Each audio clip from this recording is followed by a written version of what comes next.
Okay, that should do it. Oops. Hi everybody, I'm Heidi. Welcome to the leather crafting stream.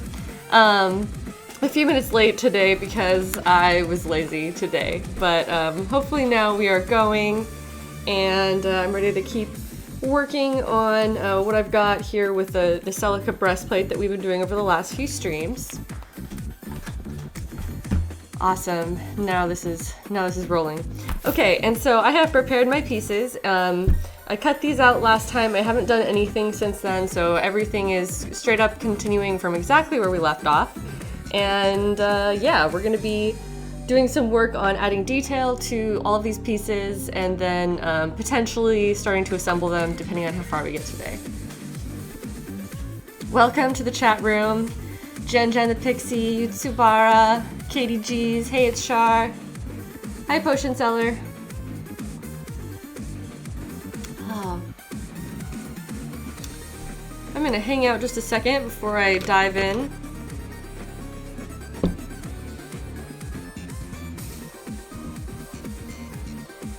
Yeah, sorry for the late start. I've just been taking my sweet time today, I guess. Oh, I wanted to show this to you guys. Someone was very kind to email me a more complete version of this art book page that had been posted online. So this is from the Japanese art book, and it has some Japanese notes on it. And so I contacted one of my friends, my friend Josh, who is studying Japanese and has gone to college for that. And so he was very kind to do these translations for me and give me some more notes on what it is that I'm trying to build, which is going to be super useful. So the translated notes are basically talking about the length of her cape and where the cape needs to stop in order to reveal these symbols here at the very bottom of her dress piece. And it has a further note saying that the number of the symbols on the dress is the same as the sorceresses and Shinto priests. And unfortunately, it does not include what those symbols actually are. So if anyone is maybe watching a Let's Play in Japanese or has any more info from the Japanese release that could clear this up for me, like screenshots, that would be super useful for determining exactly how I'm going to do all of those symbols. But if I don't get those in time, then I'll just deal with it and either make it up or just wait, and we'll see how that progresses. But it also has some notes that are basically implying that her shoes are multiple pieces, but we've already done that part, and I'm gonna stick with what I have, which is still gonna look exactly how it looks on the character, so that's fine. And it also has a note about this pretty necklace that she's wearing, although she doesn't seem to be wearing it in the version of the costume that I'm making, so I guess I'm just gonna skip that part. But anyway, so I was very thankful to get some additional notes and images to use for this that'll hopefully allow me to make my costumes accurate as possible. Yutsubara is asking, did I ever find a sword reference? Not yet. Okay, I got some screenshots sent to me by someone here in the chat, which were awesome, but unfortunately it kind of implies that the sword she's using in those screenshots looks like a level bullshit, like plain sword that anyone could wield, and it doesn't match the sword that's in the design for her that she's holding in the cover art. So with that in mind, like, I know her character is more of like a cleric and not someone who is like really heavy into sword combat, so it could be that she just doesn't have a cool weapon. I don't know, but at the very least that's on hold for now, and I might just have a costume and no sword, or I might buy a generic sword since that's all she has. But I'm gonna solve that problem probably a little bit closer to the costume being done. Kaylee Corn, thank you for the follow. Alright, cool. So that's pretty much all of my intro spiel on this. I guess I'm ready to go ahead and start working on my leather pieces. I have the framework here. I took a look at everything, and I really don't feel the need to sand any of these edges, which I have done in the past. I took it a lot slower this time when I was cutting, and I feel like I did a pretty good job of getting these curves to be smooth and nice, so I'm not going to concern myself with that extra step this time. I do want to make some notes on these pieces to make sure I assemble them properly. Oh, and see, I've already got things like out of order. But this is how these pieces need to be going together, and I never marked the back of my leather, which I'm gonna do now. So this is CB, center bust. I shouldn't have erased that, but whatever. Side boob. This is the side boob piece.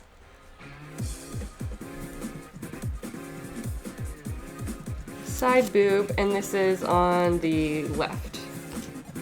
Left side boob, which makes this the right side boob, I hope.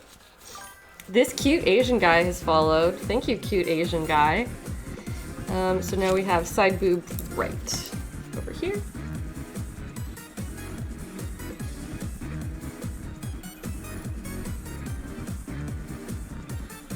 With this being the center bust. Cool. And now center front here needs to be marked. See ya. And up. That's really all I need for those pieces, because these are much harder to get mixed up than these weird little shapes here that almost look identical. And just an arrow indicating the top. Okay, cool. So now I have my notes on all of these pieces, and I'm not going to get them mixed up, hopefully. Is it too early for side boob hype? Asks Mandolin. No, it's never too early for side boob hype. I think that side boob is something that should always get some hype. So I've got some leather tools here. We're gonna start by beveling the edges, which I was having some trouble with my size 3 beveler. I still feel like that's maybe the best. I'm gonna give it a shot with a size 2. And I'm gonna do that on some scrap first so I can look at it and see if I like it.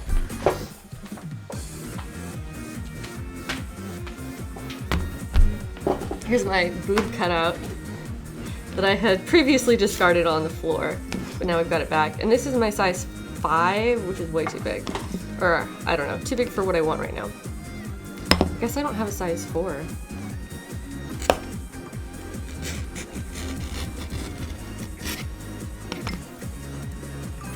Feels kind of small.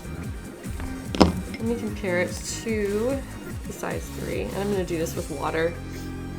I skipped that step. This cute Asian guy is asking about Colossal Con. No, I have never been to Colossal Con. So I've just never like tried to get a room there, and I know it's super hard to do, and so yeah, I have not put that one on my schedule. Partly because I'm also not a big fan of like sun and water, which are the main draws for Colossal Con, as far as I'm aware, is that they have like, I'm gonna move more in front of this window, that they have, it's like a water park con where they have, it's like on a resort where there's a literal water park, and so everyone wears their swimsuit cosplays there. And I've never felt the need to join in on that. So yeah, I don't know if I'll ever make it to Colossal Con or not. I've heard that it's a very good con. Sorry, I can't talk today. But people are always talking about Colossal Con.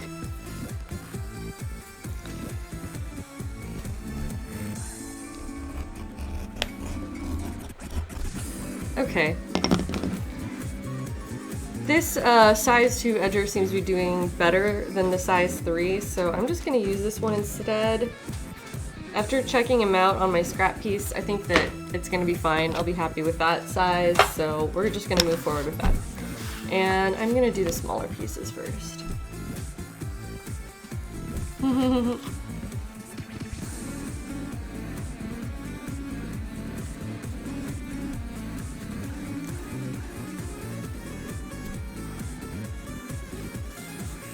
So I am just putting some water on this leather piece to make it a little bit easier to use this beveler.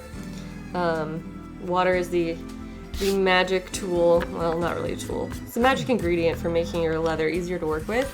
Storm Kova, thank you for following, as well as Browncoat Captain and Yuan's Crotch that I missed your notification. Sorry about that.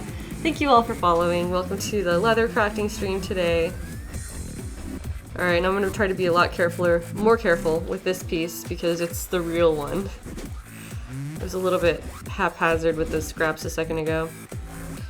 This is getting really close to the edge. Oh! Tried to not break the chain, but it just wasn't happening.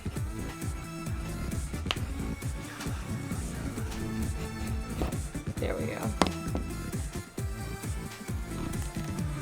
Brown Coat Captain says they just started working with leather and leather armor making, so that they're happy they caught the stream. That makes me happy to hear, and I'm also happy that you caught the stream. Thank you.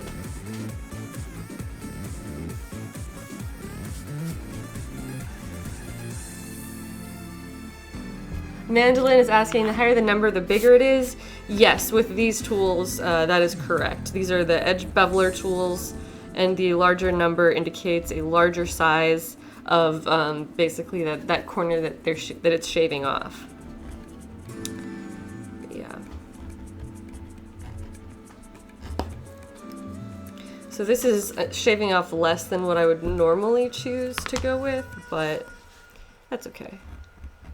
I need to buy another beveler tool probably. In fact, I have my little notepad out here so I can take notes of things that I need to get from Tandy Leather while I'm streaming, because afterwards I forget to put it all together.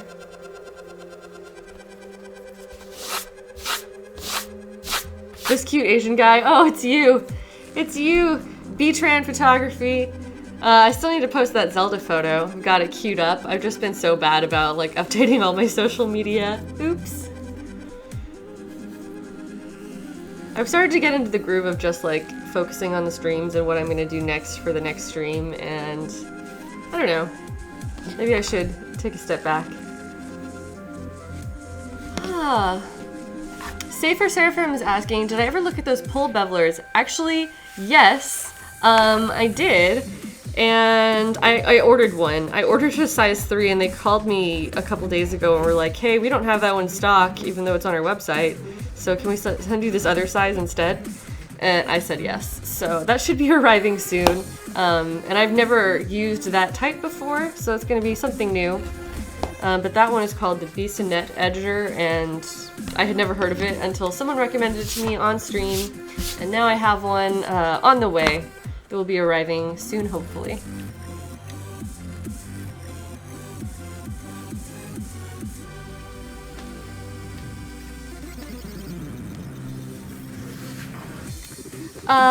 Gray Horus is asking, Heidi, did you get into leatherwork and sewing and such along with cosplay, or did you do lots of crafty things before this and before that and got into cosplay later on? Both. I have always been a crafty person and making things since I was very small. As for actually sewing garments and doing leather work, I had not done either of those until I started cosplaying. At least not any extensive sewing. Like, I learned how to use a sewing machine as a child, but only in like the sense that a child can understand how to push fabric through a machine. I was not making any sort of clothing before I started cosplaying. So yeah, I feel like I started cosplaying with a lot of artistic training already under my belt, but as for these particular tools and these particular materials, I had not done anything with them prior to cosplaying.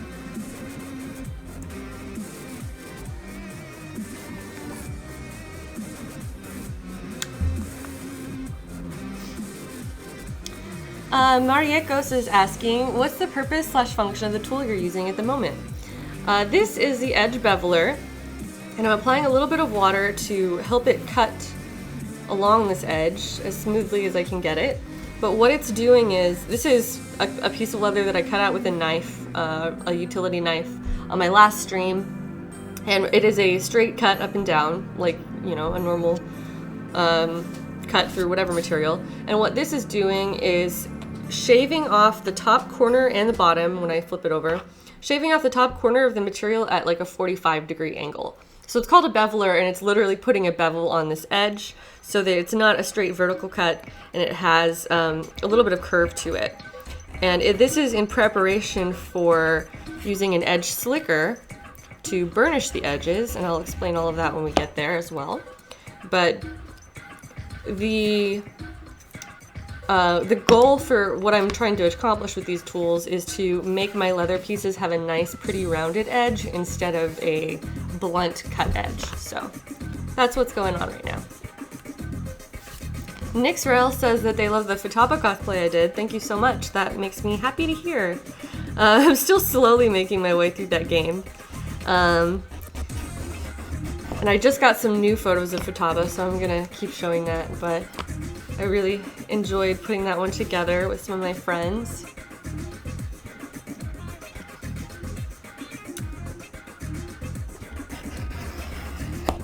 Nice. These edges are going a lot more smoothly than some of our curved edges have been. It's harder to cut on the curved edge. Ooh.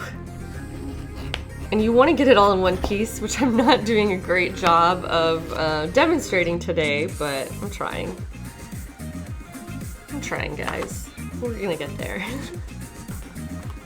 I am really excited about getting that Bissonette edger in stock, even though it was stupidly, well, it was more expensive than the other edgers that I'm used to getting.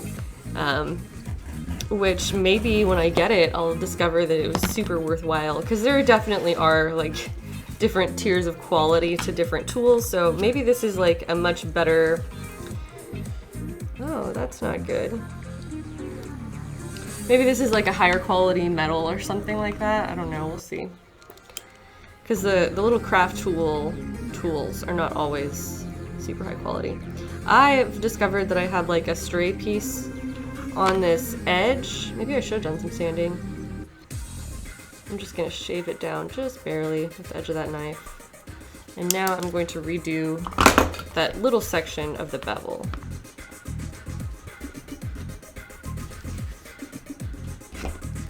There we go. Just trying to clean up my corners here.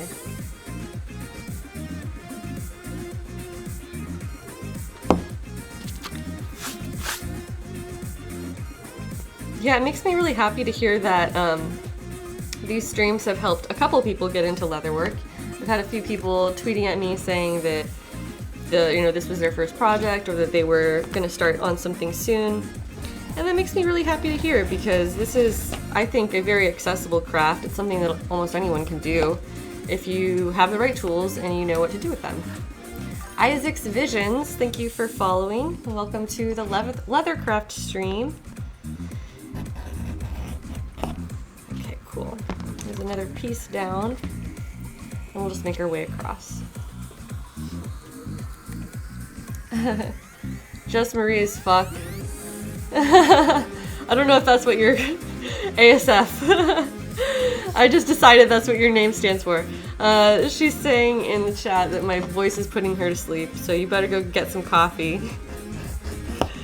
Oh no. I keep running off the edges with my beveler, which is not good, but thankfully I've been able to connect it well enough that it's still giving me a smooth cut.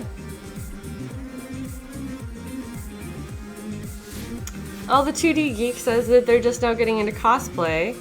That's really exciting. I hope you have fun with it. And studying sewing, that's awesome. Crazy Burra 86, thank you for the follow. It's harder just to get it started right in the corner. There we go. Crazy Burra says that I am a new person. Well, welcome. We're happy to have you. Yuan's Crotch is saying, or is asking, are you going to finish this cosplay for Fanime? I'm going to try to finish this cosplay for Fanime. At the rate I'm going, that's not going to happen, but that means I need to step it up and do more work, whether that's off stream or just having a ton more streams. I don't know. As for right now, I'm focusing all of my leather stuff on the streams. I'm not entirely sure how I'm going to go about sewing my costume, on stream, or whether I'm just going to do most of that off stream, because I need to figure out what kind of camera setup I can arrange to make that happen. LMCA Trinity, thank you for the follow. Welcome to the leather crafting stream. Stormkova is asking, how thick is the leather that I'm working with? This is a 5 to 7. Yeah, I think this is 5 to 7 ounce leather, which is about 4 millimeters thick. That's not like a... Leather is measured in weights, so the ounce is... If you're not used to like what that weight means, it's not a very useful answer. But yeah, 5 to 7 ounce is the hide that I bought, and that translates to being like 3 or 4 millimeters thick, about. Isaac's Vision says I'm their favorite cosplayer. Wow, that makes me feel really great. Thank you. Thank you for coming to the streams. I'm glad that this is enjoyable for you.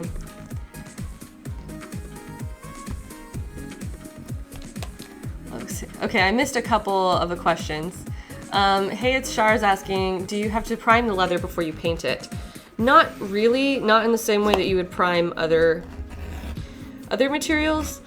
You can put some dye underneath your paint job if you want to have color that's like set into the material in case the paint is scratched off the surface. But because I'm going to be painting this white, I don't want to put anything on it that's going to darken the color before I try to make it white. So I'm just going to do white right over the raw leather. When I do darker metal finishes, like a dark silver tone, then I usually start by dyeing the leather black so that it has a black base color, and then in the unfortunate circumstance that the paint would be scratched, it would just be revealing the black underneath, which I think is a little bit better. Omega Conquer asked, does leveling Leatherworker in Final Fantasy XIV count too? If you want it to, I guess. Jared, my husband, plays a lot of Final Fantasy XIV, and he's a leatherworker in game, but not in real life. But he has done some leather work for me. And he told me, I'm an expert in Final Fantasy XIV. And I was like, that's great, man, but you're a level 1 in real life.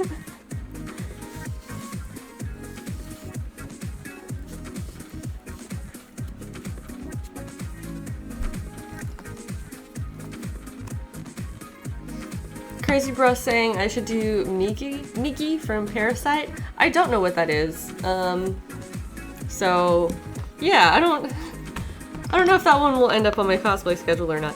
I have a lot of planned cosplays, and I try not to plan too much in advance, but I do always enjoy hearing recommendations or suggestions from people, because sometimes it puts cool ideas in my head. So no, I'm not familiar with that character, unfortunately.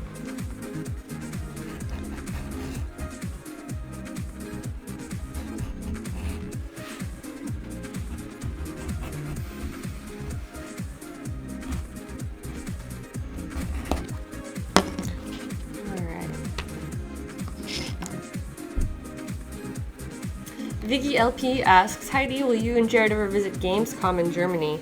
I don't know. We have never been overseas to anywhere overseas. I would really, really love to go to Europe and experience some cons there, or Asia, or really anywhere. So that's not something that we are likely to put on our schedule for ourselves. If we were to get an international invitation, that would certainly make it more feasible, because that would be really expensive to travel to. But yeah, I'm not planning on doing that anytime soon. But it would be a wonderful opportunity if we had that. Hey, Evil Ted is here. Hi. Hi, Ted. Nice to see you here. Ted is an awesome foam smith, among other things. Makes all kinds of cool props and armor, and does streams as well. So you should check out his channel if you're interested in this kind of thing.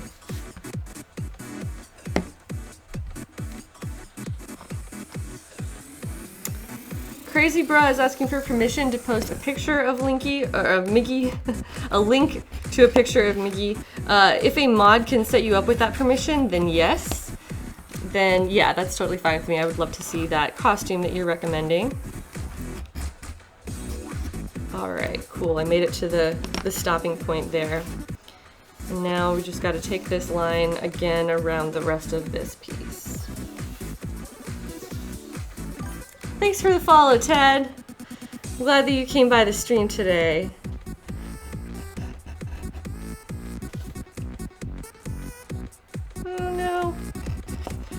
trying so hard to keep this cutting off in one piece, but not doing a great job of it. Kitten, that was Crazy Bruh 86 who's asking for permission to post a link.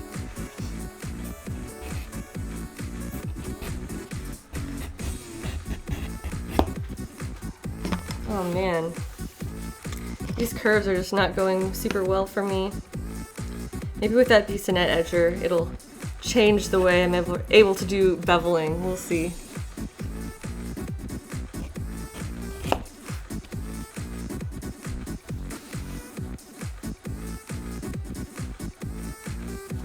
Okay, we've got a link here now in the chat to go check out this character design.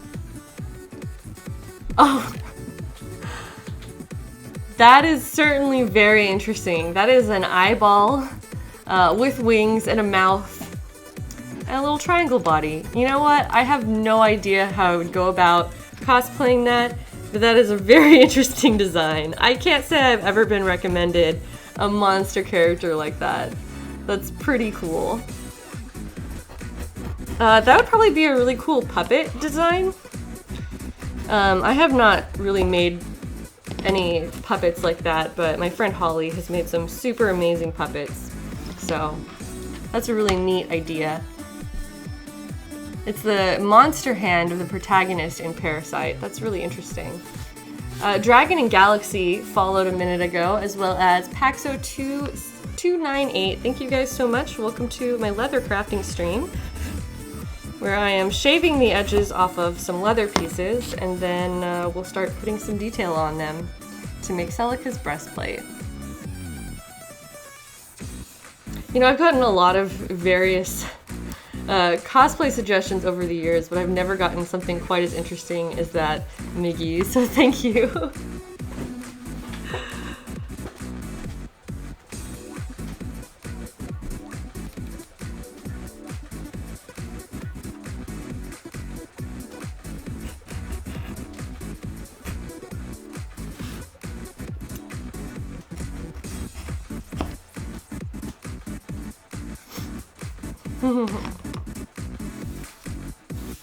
Alright, we're almost all the way around this edge. We still have to do the back, but we're getting there. Got a lot of this beveled so far.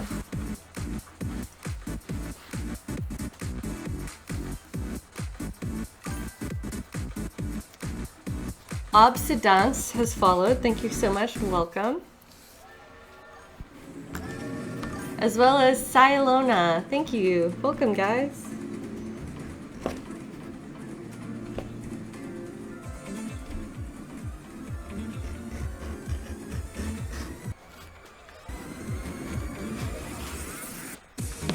Cool. Just gonna let that tail like hang out while I continue to add water to the rest of this. I think my sponge is degrading a little bit because I'm starting to get like little fuzzy things left over when I'm applying water to this leather, but oh well, I need to pick up a new sponge. That'll still work for today. I guess that's what I deserve for like letting it sit in the water for so long.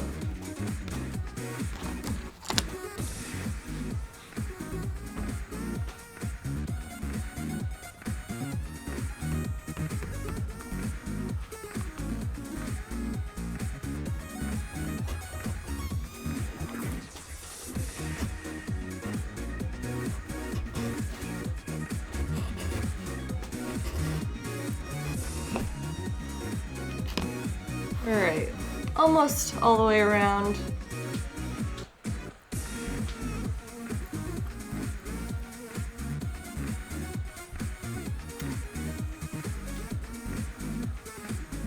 Jadale's asking, have I considered importing the Celica amiibo from Japan for more reference?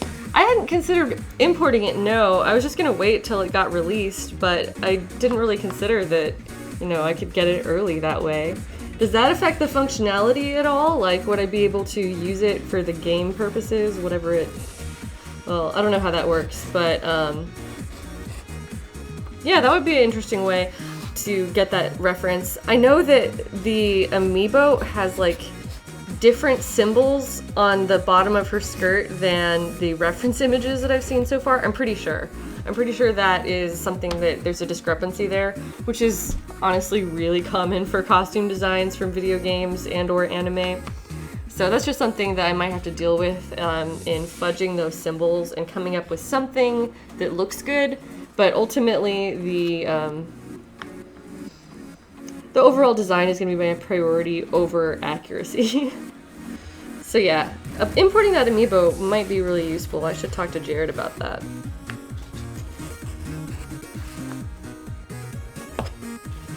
Alright, we've almost done it. I've just got to clean up this little weird bump. It's like boobs within boobs. There's two of them. Alright, whatever. And going to the other side now. Nerdy Silly Girl, thank you for the follow. Welcome to our Leathercraft stream. Obsidian says they're just lurking. That's fine. You're more than welcome to just lurk. I'm a lurker too, actually. I'll go to a lot of people's streams and then just not announce myself and chill there in the chat and just kind of listen to it. But it's nice to interact with people too.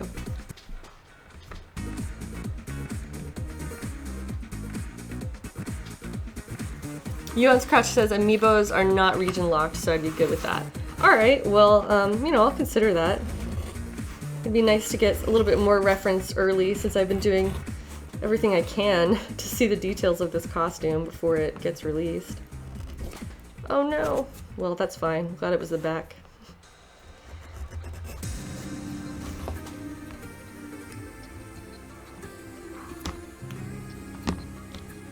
Nerdy Silly Girl says hello from France. Hello from the west coast of the US in Los Angeles.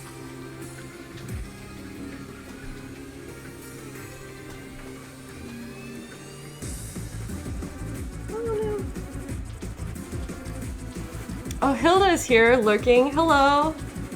Nice to have you here. Hopefully I pronounced your name okay. Let me know if that was wrong. Mandolin says they saw someone did a video with the Celica amiibo. Do you have a link for that? That would be very useful. I would really appreciate seeing that. Like, I'm assuming like an unboxing or something along those lines of that amiibo. If there's any sort of close-up shots, if there's any sort of close-up shots of what that looks like, I would love to see it. The video, I mean.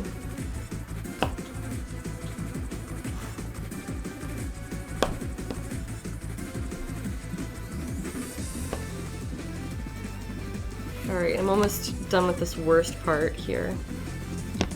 I hate having it like crumble apart in little bits. Well, thank you so much to the lurkers and the creepers. Shout out to the lurkers. If you're here and you never talk, that is totally fine. I appreciate you showing up and listening, even if it's just in the background while you do other things. So, thanks guys. I'm also a lurker at heart.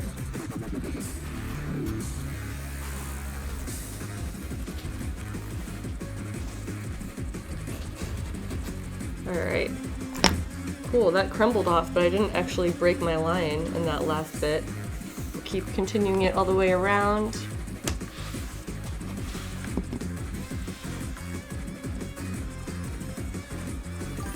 Cretaceous Chris, thank you for the follow, as well as Siggy Siga. Thank you, welcome. Yeah, thank you for the permission for Rose with Flash to post that link. I'm gonna open it up and see what we've got. I'm not gonna watch the video on stream because I don't wanna derail what I'm doing here, but I've got it open now and saved in another tab, so I will take a look at that as soon as the stream is over. But thank you so much for sharing that info, I really appreciate it.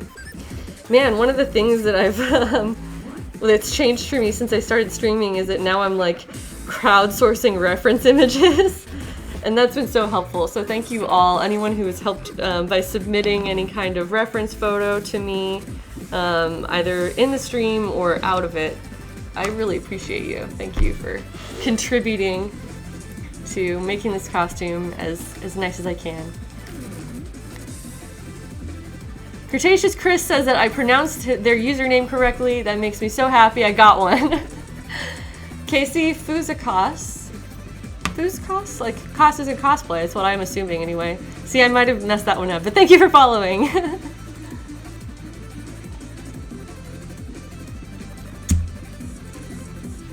Awesome. Rosa Flesh says that there's close-ups of the symbols on the bottom of her dress in that video, so thank you so much for sharing. I'm definitely going to check that out as soon as my stream is over today.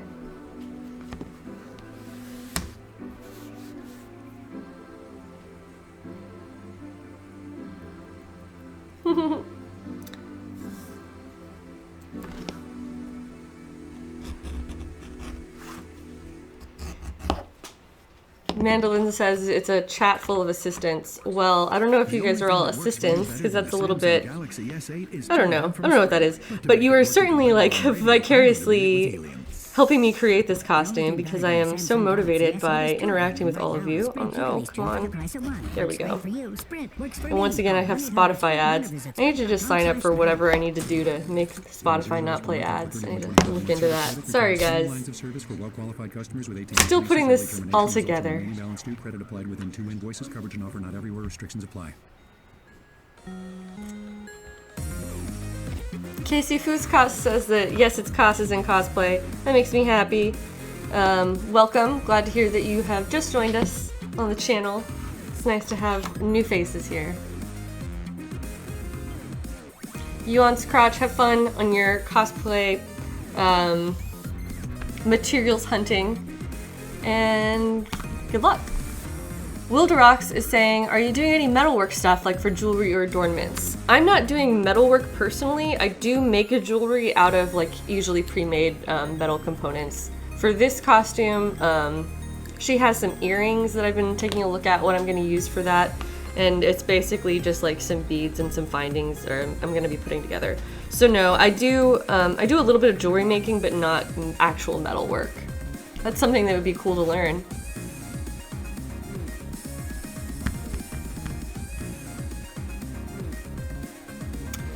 Vicky LP asks, when will I do my beloved Lin Beifong costume? I don't know. Like, that I keep talking about doing that, and I do really mean it, but part of it is, like, currently I'm in a place where, after this costume, I have a couple other costume decisions already made, and I haven't really made those public because I like to just kind of focus on having one public project at a time in case I change my mind behind the scenes. I think it's just easier that way to like keep the focus. So right now I have like a couple projects that are piling up, shall we say, so I won't be able to do it right away. But it is something that I'm not in a huge hurry to do because Lynn is older, and so it's like I have years to pull this off in the future. So I feel like the older I get and the more refined my techniques will be, the better that costume will be. And she's such a dream cosplay for me that it's like, I'm not in any rush. I'm gonna let that happen over the years, I guess. Siggy Siga says, hello from Norway. Hello and welcome. I love having people here from all over the world. Back up a little bit, I missed some cosplay, or missed some questions. Cretaceous Chris is asking that, or saying that Holly's host sent me here, but I recognize Heidi from somewhere. Help me, I'm not an internet creep, how do I know you? You probably know me. If you recognize me from Holly's stuff, like we have done a couple of things together. I'm also married to Pro Jared, who's an internet man, so sometimes people know me from that. So I don't know, I can't tell you exactly where you might know me from, but those are the things that I've been, I don't know, those are some possibilities, I guess.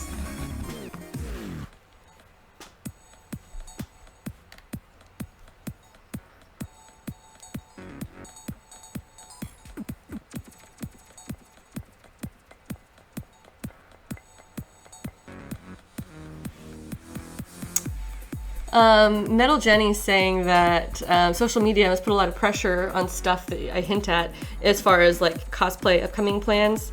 Yeah, that's sometimes true. Sometimes I feel like, you know, I should do something because it's more relevant at the time. But I'm also like, yeah, I just try not to make too many empty promises, which is so hard because you know, there's all these things that I want to make, and I keep posting saying like, oh, someday I'm gonna make this Lin Beifong armor or whatever. But ultimately, I don't like having a lot of unfinished projects. I want to be able to create something and have it be like a storytelling process where you get to see all of Celica, and it's like we go through it step by step until it's done. And I feel like if I were trying to do other costumes at the same time or plan too many costumes in advance, that would just be really confusing, and it wouldn't have this like storytelling element to it. So that's why I really do one at a time. And that way I'm not making promises like, oh, my next cosplay is going to be this, and then it just never materializes. I try to avoid that as much as possible.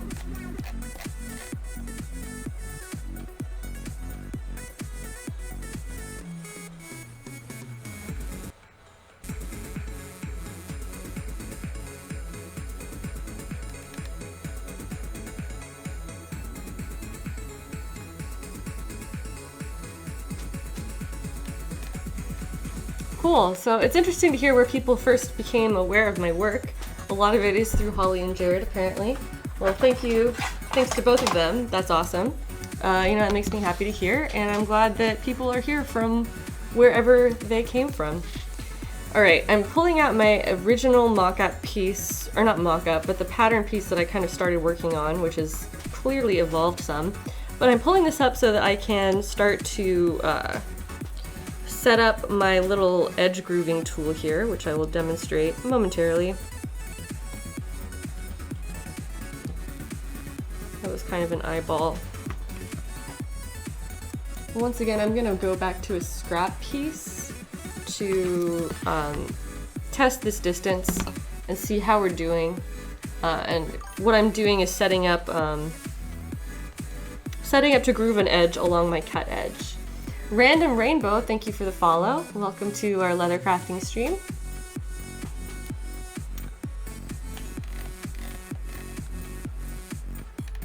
Brown Coat Captain is cutting out the bracer. Hey, that's awesome. I love knowing that you're doing leather work with me right alongside me. That makes me very happy to hear. All right, so this is what my my edge grooving tool is doing. Hold that up a little bit closer, although it's not gonna autofocus, so oops. But basically, this is grooving a new little line right along the edge at the distance that I set it at. So I'm just doing a test cut right now on this extra piece. I want it to be about 1/4 of an inch, which, wow, that really is about 1/4 of an inch. And just checking my width here, I need to have like 4 lines going across this piece, and this is slightly larger than 1 inch. This is gonna be about 1 inch and 1/8. Yeah. All right, well, let me grab my reference image again because I need to make sure that I don't put lines in the wrong spot. Once again, they kind of connect weirdly to each other, so it's not just a bunch of borders lined up against each other. There is a little bit of differences. Sorry, I'm like trying to think too much and talk at the same time. Here we go. This one is a little bit clearer, the larger image they've got here on the side.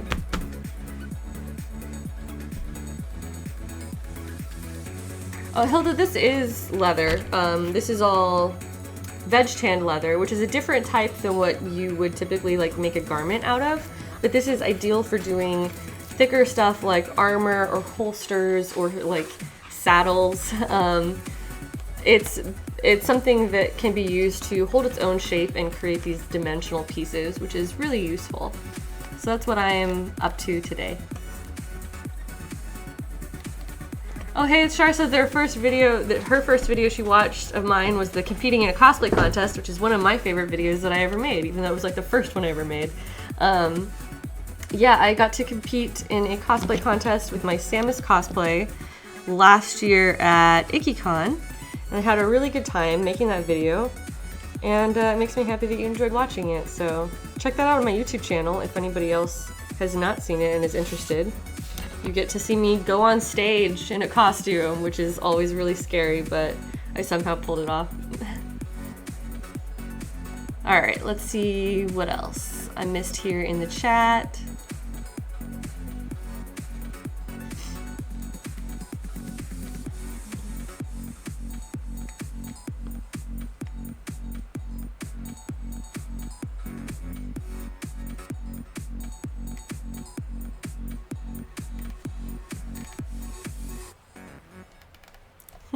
Awesome. Okay, I guess I am caught up on questions for now.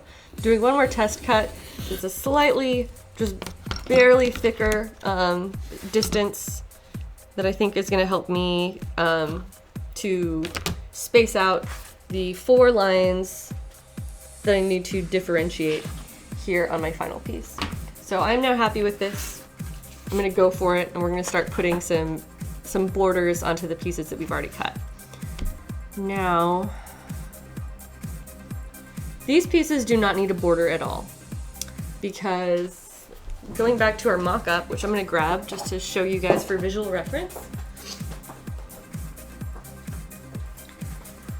This is one of the versions of the mock-up that I made. This one's a more complete looking version. I need to get back in front of my window here. I should probably invest in like a thicker curtain, but oh well. You guys don't need to see my face so much as you need to see what I'm doing, so that's fine. What this is a mock-up and foam that's kind of representing what we're about to make out of the leather. And as you can see, all of these pieces, which are these pieces, we've got 4 booby pieces.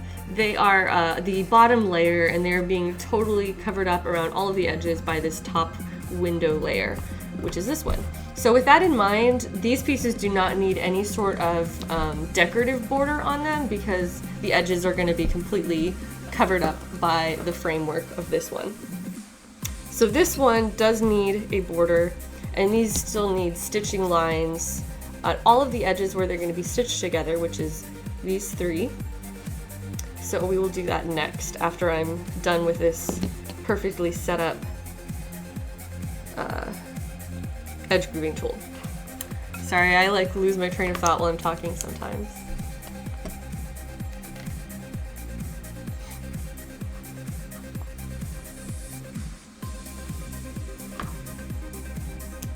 I'm just shaving this off a little bit too.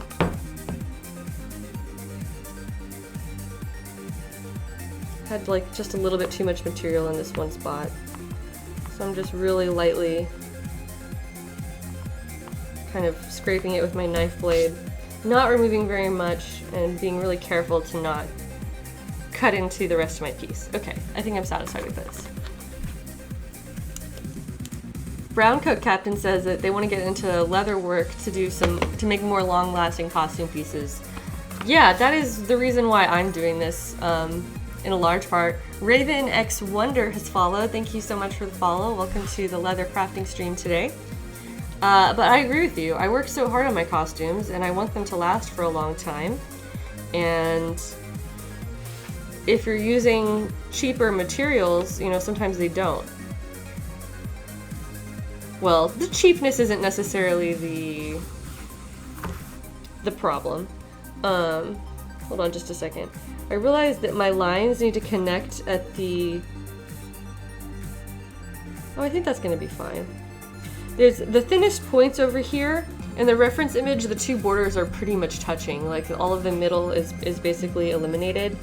And I'm wondering if I need to change my... I'm just trying to lightly scrape it and see how it's looking, but I think it's fine. So we're going to go ahead and move forward with this. It's a little bit scary to have to commit to these cuts, because once you start putting it down, it's there forever. Yeah, leather work can be a little bit anxiety inducing because you only get one shot and everything you do is permanent. But that's why I put more time and effort into making my mock-ups, so that I know it'll be ready when I get to my leather. Link Fan donated $20. Thank you so much for the tip, Link Fan. You're awesome. No note this time, but I really appreciate you for supporting the stream and allowing me to keep doing this and make more cool things to share with you all.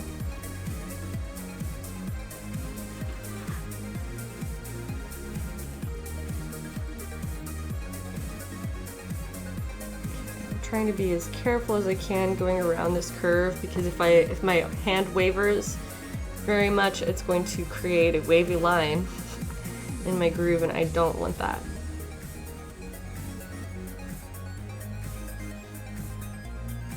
Alright, and now that we are at the center point, I'm just going to chill on that and connect it here in a minute. I'm going back to my reference here because this part is not a normal, it's not normal.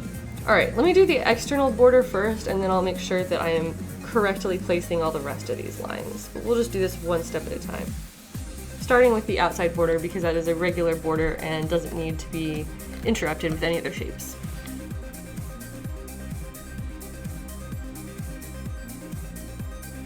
Katie G's is saying that she does an arts and crafts session with children with autism, and some of them have shown interest in cosplay but have no experience in it. She has no experience in it.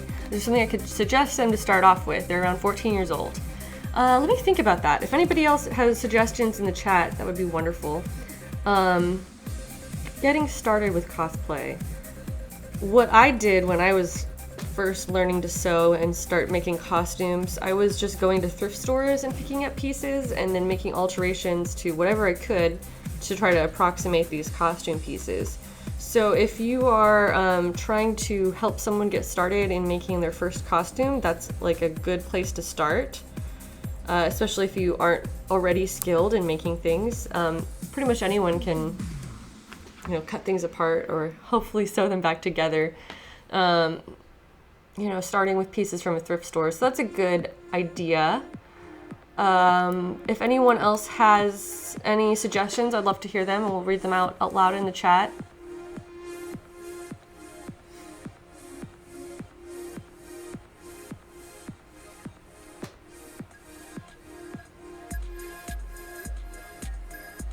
Pinkthorn is saying, yeah, a good starting point would be to cosplays that you can do as a found item, like put it together by finding items. Miss Sevis has followed. Thank you so much for your follow. Welcome to my leatherworking stream today.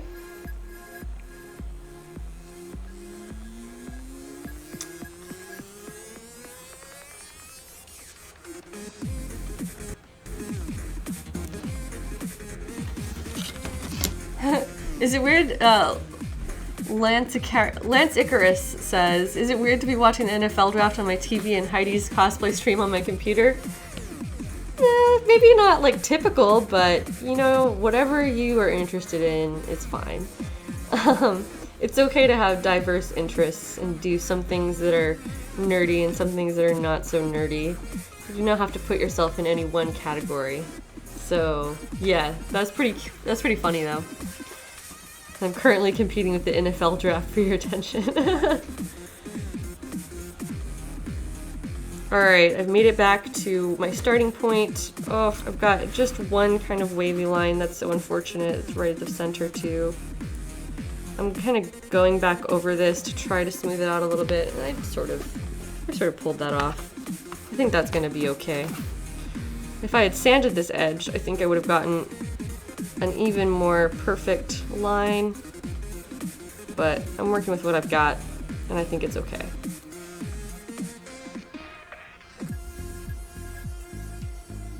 And I need to use a sewing pin to clean out my tool one more time.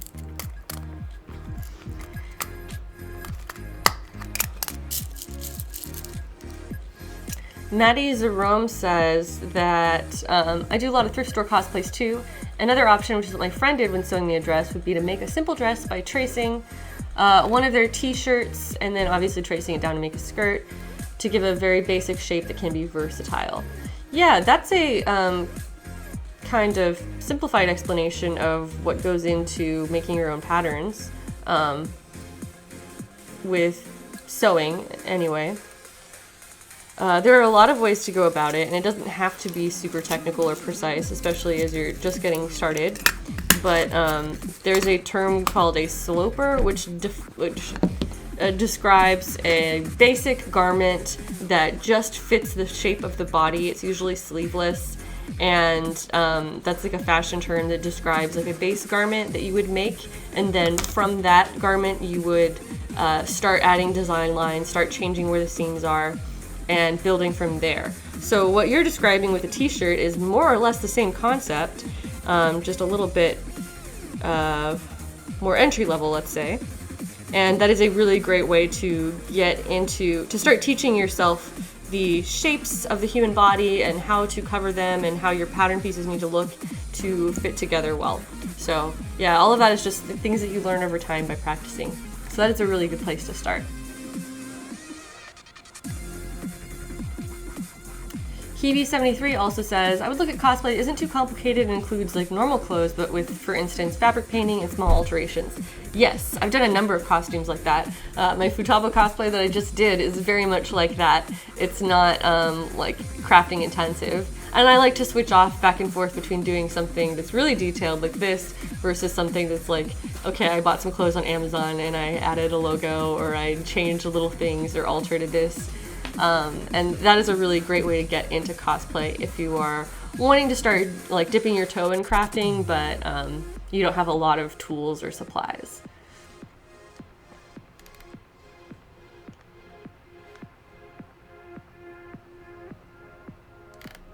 Awesome. Well, you guys have been great about coming up with ideas for new cosplayers, especially people who are younger and just kind of getting started in the community.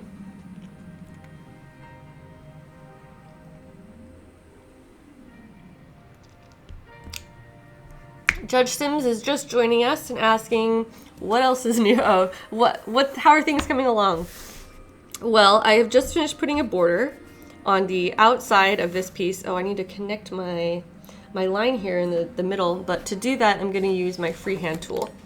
And before I do that, I need to start, I need to make sure that I trace the shape correctly, because there's like a little variation here at the center point that is not just a normal border shape, which is that she has like a little, almost a half circle sticking out from the design.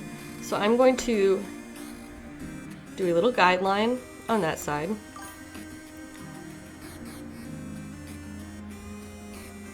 And a little guideline on that side.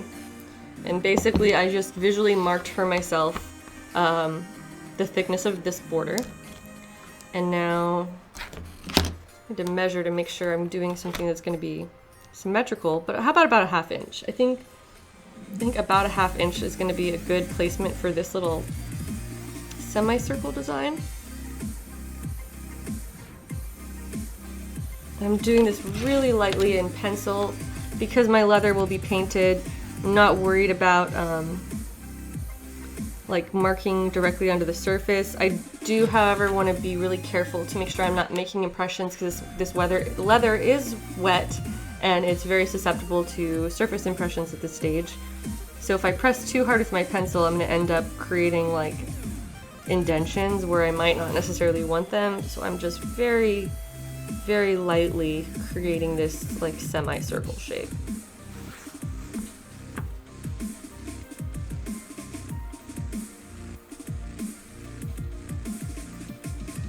And I'm pretty happy with that. So now I can use my freehand grooving tool to groove this out for real and commit to it, and I think that will look really good. Same with this, I need to connect the center because the shape of this leather would not allow me to get all the way into this like inside corner. I'm going to do that with my freehand tool as well. Meanwhile, Sharkkite has followed. Sorry I missed that notification a second ago, as well as Nightmarishly Strange. I think I didn't say that one out loud either. Thank you guys so much. Welcome to the leather crafting stream today. We are learning to put some surface designs into this leather piece. Alright, before I commit, I just really want to double check that this is symmetrical and that I have, in fact, placed it at the center point. I'm just kind of using my various ruler lines to line that up.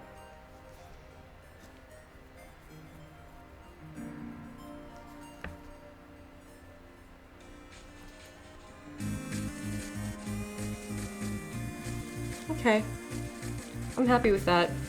And then beyond that, we are going to add another line that is just directly down the center. And I will do that after I'm done grooving this out. Oh wait, one more detail to add on is this part here in the center is a swirl,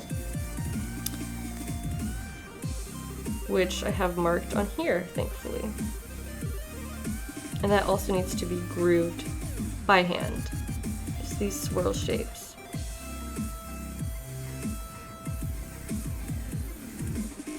Make sure I've got a nice, clean little cleavage for where these two swirlies are coming together. Awesome.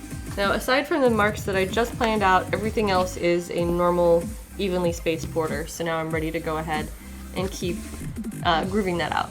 Let me double check my chat. What's going on here?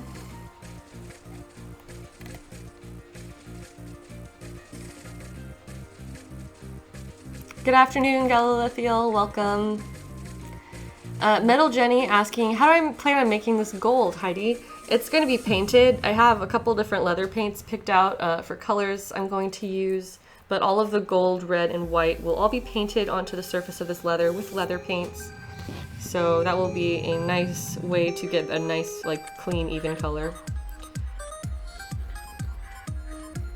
Now I just need to concentrate on putting this line in so that everything stays nice and smooth.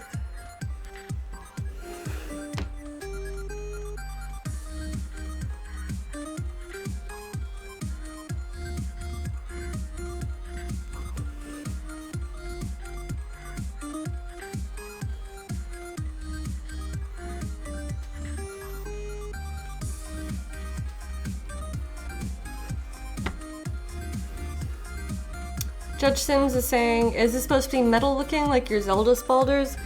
Yes and no. I feel like it's fine if this looks like leather because you're gonna see the stitching on it. With Zelda, I tried a little bit more to like hide the stitching lines or just make them a little bit more discreet. So on that one, I was trying more for that metal look. I think it's fine if this looks like leather because it is going to have the obvious stitching along the bust seams. But it will have that like metallic gold color to it, which I think is going to be nice.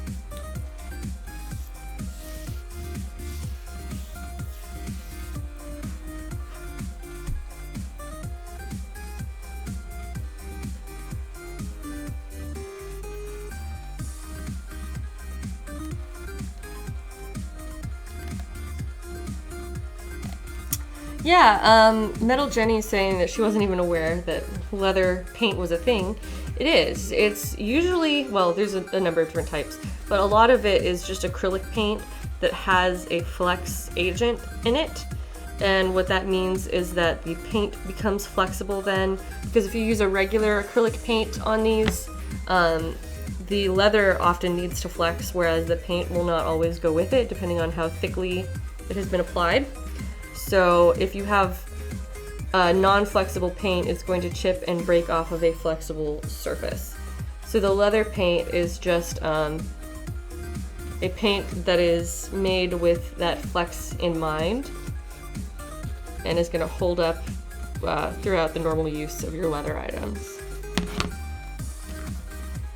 Alright, I also have a little bit of like waviness over here. Gently trying to shave that off and even it out. Yeah, that works. Yeah, my stuff is not 100% perfect. It's as much as I can get it, but man, there's just so many opportunities for little things to go wrong. So I do my best. I'm not necessarily an expert, but I try, and that's all I promise you guys, is that I'm trying. And I'll tell you what I'm up to. Hilda says that my hands look like hers. That's funny. That is interesting. Hey Tina, thanks for the host. Nice to have you here, if you are in fact watching. Nice to see you, Tina. Oh yes, she's in the chat. Hi Tina Dayton, everybody say hi to Tina. She's an awesome friend of mine, and she's a streamer, and she's really fantastic. And it makes me so happy to hear that she's tuning in today. Pink Thorn recommending Angelus paints. Yes, that is a great line of leather paints that are flexible and made for use with leather specifically, or vinyl. You can use them on as well. And I also really like the Jacquard Lumiere paints because they have like nice pearlescent and metallic colors. Well, I guess if I have it at more of an angle, this tool is working way better for me, so I'm going to keep going with this one. This is my freehand grooving tool, And this is what I'm going to use to freehand these lines that I just traced down. Tina Hype Engage. Oh, and Travelsome has made it. Hello, Travelsome. Welcome to today's stream. Oh, and Tina says that she voted for this costume when I did a poll. Yeah, I decided to make Celica based on feedback that I got from people on Twitter who thought that that was the best of 4 different options of costumes that I had suggested for myself. And so, yeah. In the future, I might end up just making my polls be like a stream thing, because you guys are the ones who are actually here to watch me make it, and it seems only right to give you more input on what's going on in the streams. But I had not started streaming at the time, so I just put it on Twitter.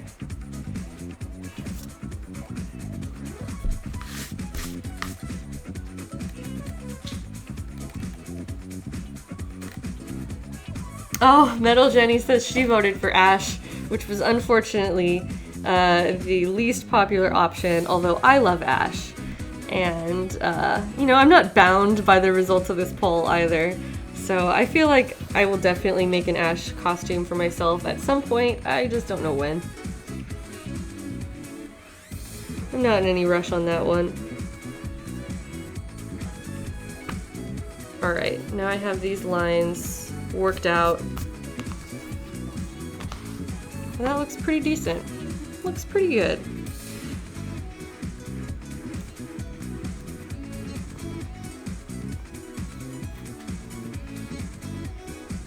With leather being an organic material, it's often difficult to get things to be like 100% polished or like straight or perfect, and I do my best. But I think part of the beauty is that there is a certain amount of variation in the surface texture and the colors and details like that.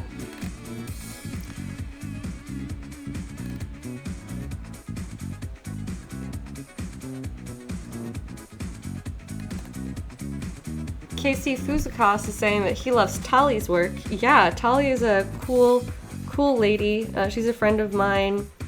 Who kind of travels back and forth between Canada and here in LA. But she does some amazing cosplay, so you guys should check her out as well if you can. So this, I'm trying to blend these lines of the border up into these swirly shapes.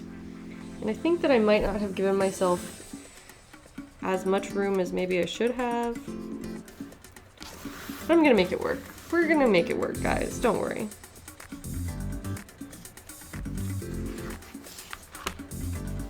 I'm never too worried about the costumes anyway. I worry about all kinds of other things, just not the costumes. So I'm like, whatever, I'll figure it out. Siggy Sigga asks, what time is it in LA? It is 2:16 p.m. So right here in the beginning of the afternoon still.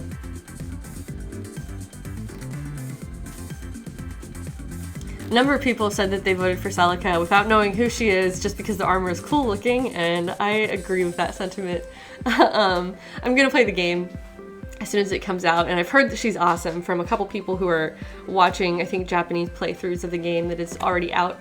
But yeah, most of the time I am attracted to things based on the design, although there's certain things that I've done that are just super close to my heart, and that's why I decided to cosplay them.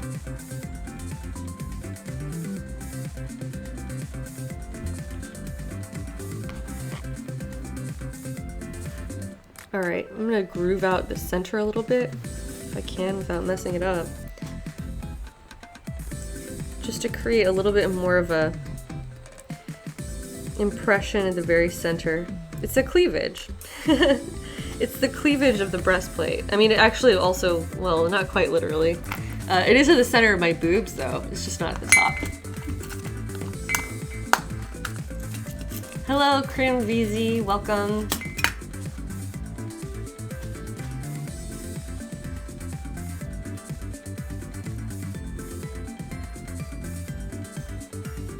Trying to poke some of this extra leather material out from under my little cutting edge here.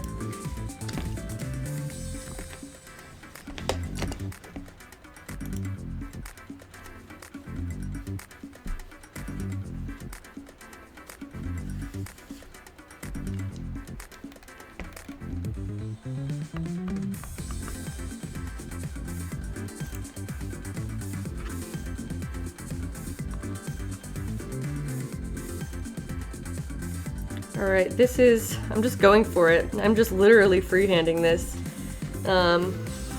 Pray for me, chat. Everyone hold your breath.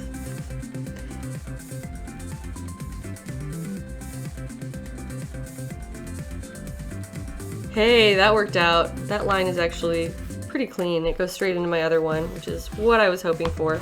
Alright, can I pull up the other side? Let's see.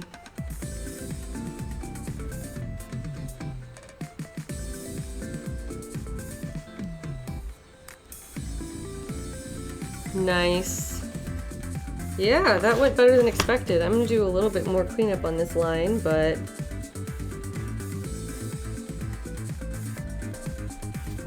yeah, hell yeah.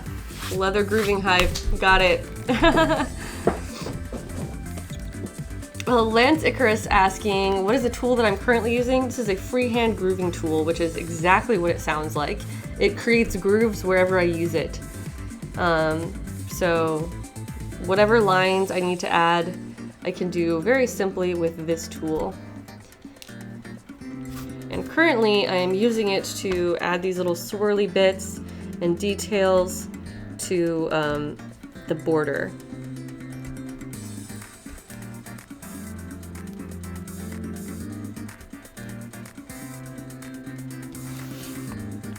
I'm just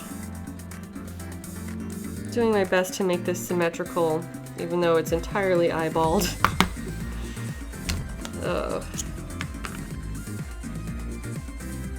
I've got like a little tiny flap of leather that now I'm trying to scrape off with my X-Acto knife and not disturb anything. Okay, yeah, that worked. Quality lines, that's right. Oh, I found my X-Acto knife that I was missing in my last stream. I found two of them actually, tucked away in different areas of the house. Just how it always goes. I've been promising to clean this craft room for like, how many weeks now?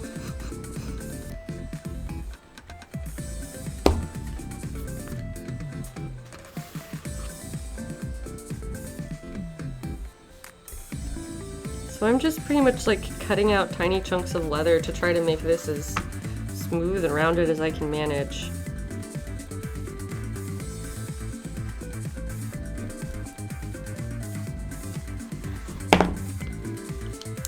I'm gonna go try my best to just get a little bit more definition in these corners. Being very careful not to disturb the work I've done. I'm just trying to like clip that very corner of the leather to really make it a clean corner.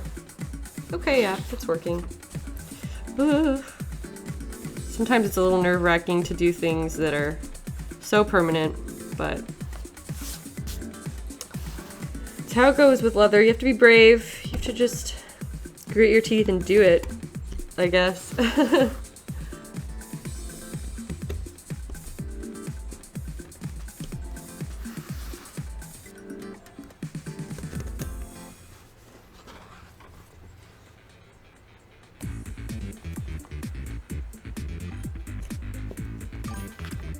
Crim VC has followed, as well as Mayan Apocalypse. Oh, and Tina donated and I missed it. Thank you so much, Tina. That was so kind of you. And she says, so happy to see you enjoying Twitch. So fun watching you craft. That means a lot to me, Tina. I really appreciate that.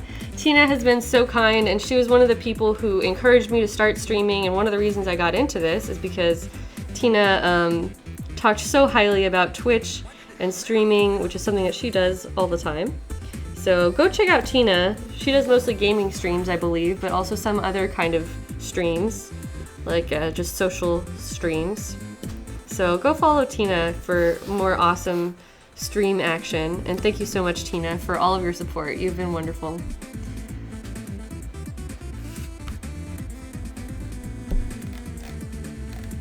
Jared's here in the chat thinking about how much he loves Tina. Me too. Tina.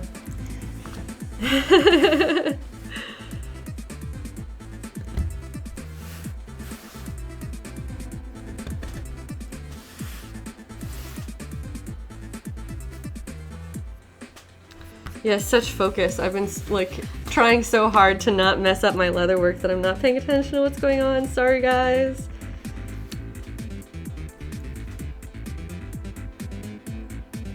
Alright. I think I'm gonna call this good, because if I keep messing with it, I'm afraid I'm gonna cut too far or into something that I wasn't supposed to. But this is how it turned out. Well, let's see if I can coax this back to life a little bit. Oh, that's good, because the water helps kind of show the details off a little bit. But this is what we ended up with. I don't know if you can see that too well, chat, but now I have a border that goes into a swirly, and that is what it's supposed to look like. So yes, so happy with that. Siggy Siga asks, what's the worst mistake you've done in cosplaying, like while I was working on a costume? That's a good question. You know, I've cut things out wrong and had to recut. I don't know that I've like made a fatal mistake on a costume that made the whole thing stop working, so I don't know. Metal Jenny is responding to Pink Thorn, talking about cheating their figure with a form-fitting costume. Yeah, that's something that I am a strong proponent of, is pad yourself out where you need to, tuck yourself in where you need to. The human body is a canvas that we can make any changes to that we like, so never be afraid to change your shape for cosplay. And there's no shame in that. It's all part of, you know, being in the costume, whether that means wearing a huge padded bra or whether that means binding your chest to look like the opposite gender, or you know, wearing padding at other places of your body like your hips. So there's a lot of different things you can do to change the shape of your body, and I like to wear shapewear under my bodysuits because it just makes you look better. It helps get rid of the panty lines. It helps get rid of any weird lumps that everybody has on their body. So I definitely recommend that to people. Identical Twins Rule, thanks for the host. Appreciate you. Thanks for coming here. All right, everyone is approving of my grooving. Thank you very much. And now I'm going to do that final groove in the middle, and that's going to be our last one. To do this, I'm going to use my ruler to kind of sketch out the line, because once again, it's going to be free-handed, but I want it to be as nice as possible. So now I've just got my ruler straddling the two lines that I've already made, and I'm going to go around making little dashes to indicate that center line, and then connect the dots.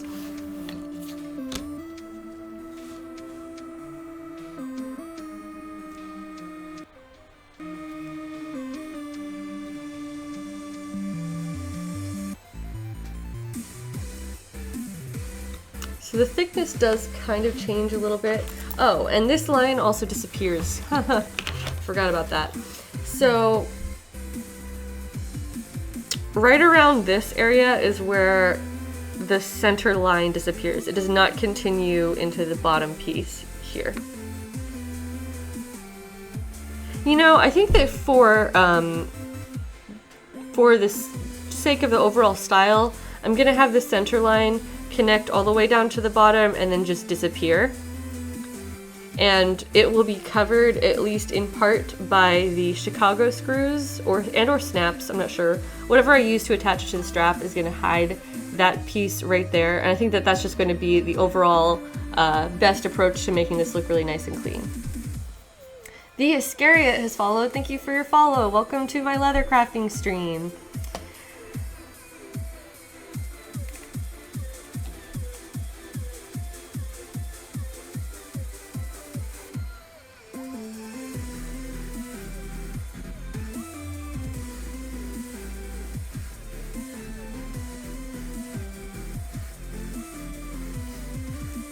Everyone's talking about all of their body shape modifications that they do for cosplay or for general life. And yeah, that is a-okay to do whatever you need to do to pull off the look that you're going for.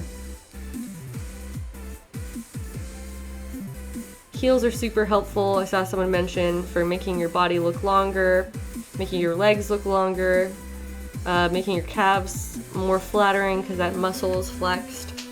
And that's really why they are popular, is that heels do all of those things for your body. So a lot of the time, if I'm wearing like a bodysuit cosplay, even if the character doesn't necessarily have high heels, I'll do wedge heels and just try to make them like a discrete part of the costume, whether that means just using the fabric to kind of try to hide the fact that they're there or whatever. And it really does make you look, I think, better in a bodysuit to be taller. Especially when you're emulating these fictional characters that are drawn with very unrealistic human proportions. You really want to use any tool available to you to create that silhouette. So whether that is heels, shoe lifts, padding, binding, all of those are options for creating a look that isn't already natural. Piston Liz, thank you for the follow. Welcome to our leather crafting stream today. Let me go back to the chat, look at some questions. Bryson Baggins asking, are there any costumes that you want to make but you think they'd be too hard? I really like a challenge. So, of all the reasons that I've decided not to do costumes, too hard is generally not one of them. I think that Zelda is pretty easily the hardest thing I've ever made because of all of the different pieces that were interacting with each other on that one. So that's a tough question. I don't think that I've shied away from something for being too hard. I mean, I've been talking about that Talking Titties cosplay. I mean, that's something that I don't know how to do, but I also have not realistically put my mind to making that outfit. So yeah, I don't think that I've never been sitting here looking at a reference image, daydreaming about making something, and then felt like I wasn't good enough to do it. That's never happened to me because I guess I'm just that cocky that every time I look at something hard, it just makes me or look at something challenging. It just makes me want to work that much harder to make it a reality. So no, too hard has not been my excuse so far.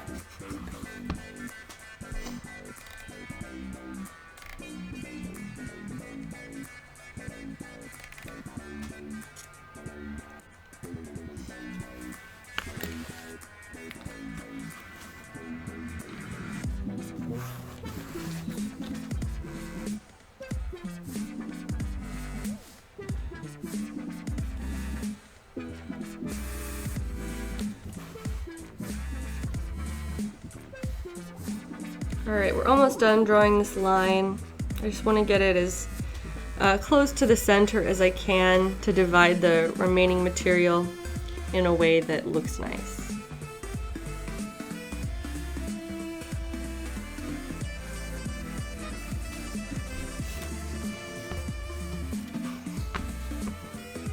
Hey, Within One Tiger, welcome to the stream today. Piston Liz, did I say your name? I think I might have missed that one. I don't know, I get so caught up in what I'm doing. Thank you for the follow and welcome to the stream, in case I did not say hello to you already.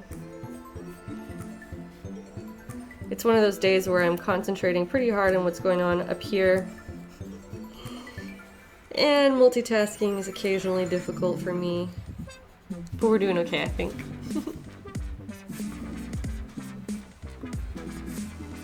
Alright, I have gone ahead and drawn out this line where I want it. This needs to be connected just at the very top still. Alright, and now it's time for me to start making this groove and hopefully not mess it up. Kira Tiger, thank you for the follow. Welcome to our leather crafting stream today.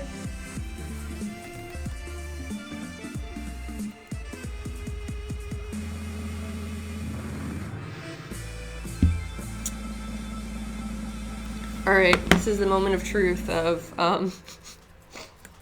you know, me making this line look neat. I'm going to start on this side and do one side at a time, applying some water to help me groove this out really nicely. Let's hope, fingers crossed, that I do this correctly. The only thing better than a Samsung Galaxy S8 is 2 of them, and right now with Sprint you can lease 2 for the price of 1. You know, I could try to use this ruler as a guide, but I'm actually a little bit more scared of it slipping out of place. After 31.25 a month service credit requires 2 new lines of service for well-qualified customers with 18-month leases. Well, let's give that a shot. Let's see how that goes. Because I have used rulers in the past, but it's usually a straight ruler. I still have to go in small sections, but actually this might work really well. I'm just using my curved ruler to keep my grooving tool steady. Oh, that is gonna look really nice. Okay, cool. Cool, we're in business with this. And that is gonna hopefully prevent me from doing like weird wavy lines. So I'm just gonna move this this ruler along wherever I need it and continue to reposition it and go in small sections. And we're gonna have a really nice line. I'm happy about that.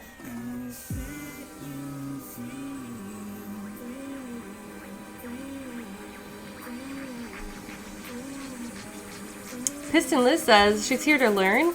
That she's promised a friend to do an Illoi? I don't know what cosplay that is, but doesn't have the experience. Well, hopefully you've come to the right place. I'm doing some leather work today, and I always try to make these as educational as possible, so don't hesitate to ask any questions about what's going on currently. And if I don't see it right away, usually someone in the chat will answer it for you. But I try to answer everything that I can.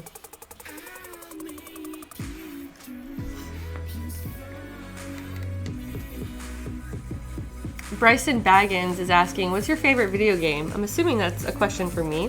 My favorite video game is Suikoden 2 on the PlayStation 1, which is like an older JRPG game that I really, really like. But I have a number of other favorites too, including some Zelda titles and other various JRPGs. But Suikoden 2 is usually my number one answer.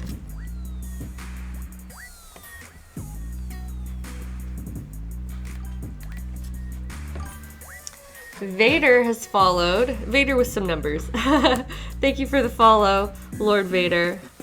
Nice to have you join us here today in the leather crafting stream.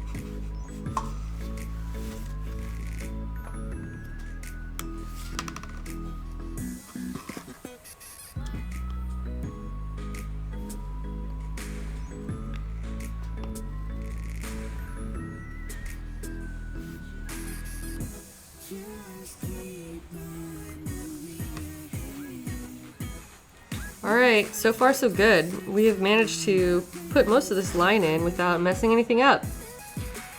We're almost halfway through with this awkward center groove.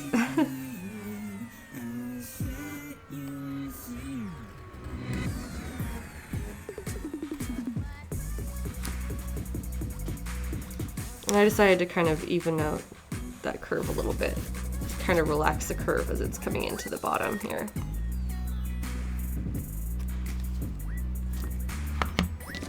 And I'm gonna use my X-Acto knife to just really carefully cut out that little tail. And yeah, that's one half of our final groove. So I don't know how clearly you guys can see this, but we have 4 lines going across this, and now I just have to continue it onto the other side.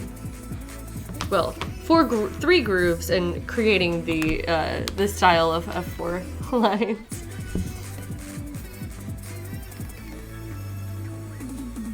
Miguel asking what wood carving tools am I using?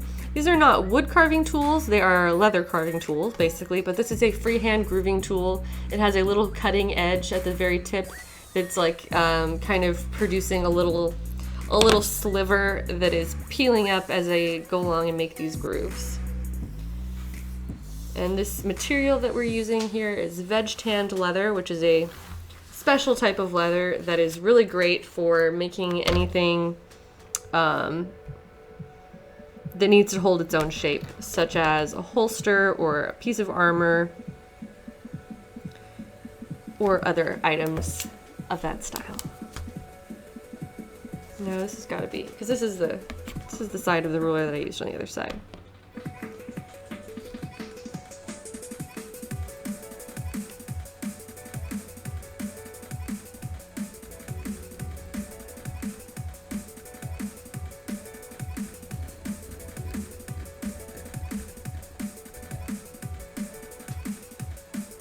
Yeah, sorry I'm not as chatty while this part is going on. I'm trying so hard to not mess it up. Let's see what I missed.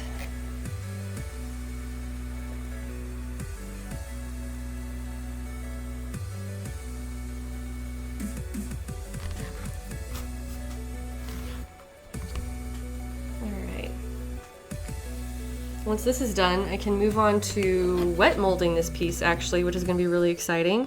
And then while this is wet molding, I can start stitching together the boob pieces.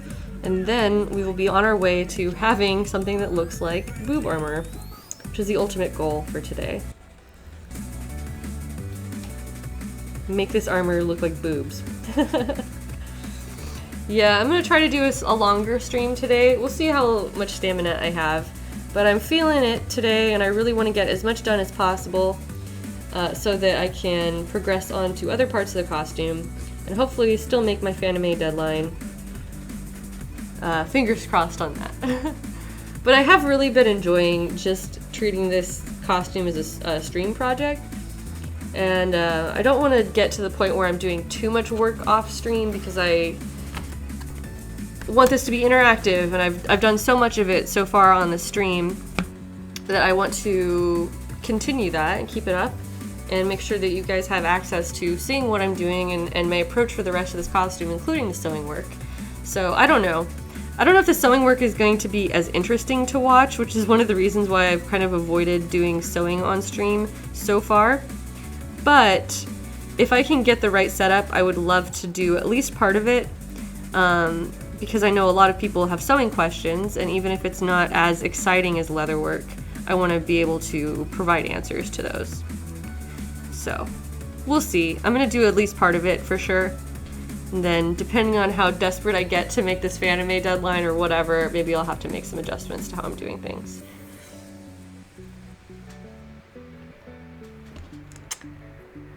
Alright, coming back to the chat, let me see what questions I missed here while I'm trying to dig this little leather slivers out of my tool. Does this mean that we'll see the booby mannequin again? Yes, Metal Jenny. Miss Titties is coming back. Bryson Baggins asking, have I ever considered doing a Palutena, or Palutena? Palutena? I don't know, it's however you want to pronounce her name. Cosplay from Kid Icarus. No, one of my friends has done her. I really liked, Vicky Bunny Angel has a great Palutena cosplay. Palutena? You guys tell me how it's supposed to be said. Miss Titties is right off screen. She's hanging up over here, but I'll bring her back in just a moment. Pink Thorn saying that cosplay has been a good way for them to express their identity ever since it came out. If I've not managed to do that in public yet. That's exciting. I'm really, really glad that cosplay can do that for you. It gives you an opportunity, maybe an excuse to dress up in a way that it's easier for other people to understand. You know, obviously I don't have the same experience as you, but cosplay has definitely also been a big confidence boost for me. When I first started cosplaying, I was much more shy, much more hesitant to show myself at all, and just getting into cosplay has helped me to develop that confidence in being in front of people in general. So I hope that you can have a similar experience in your situation.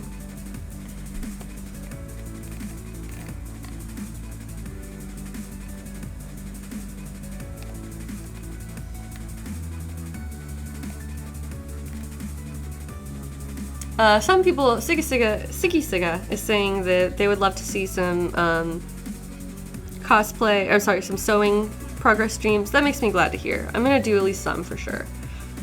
But we'll see what I can do to help keep that interesting, because my sewing equipment is more spaced out. Like with this, I've got it all on the table. It's all in one little section that I can just point my camera at it and we can roll.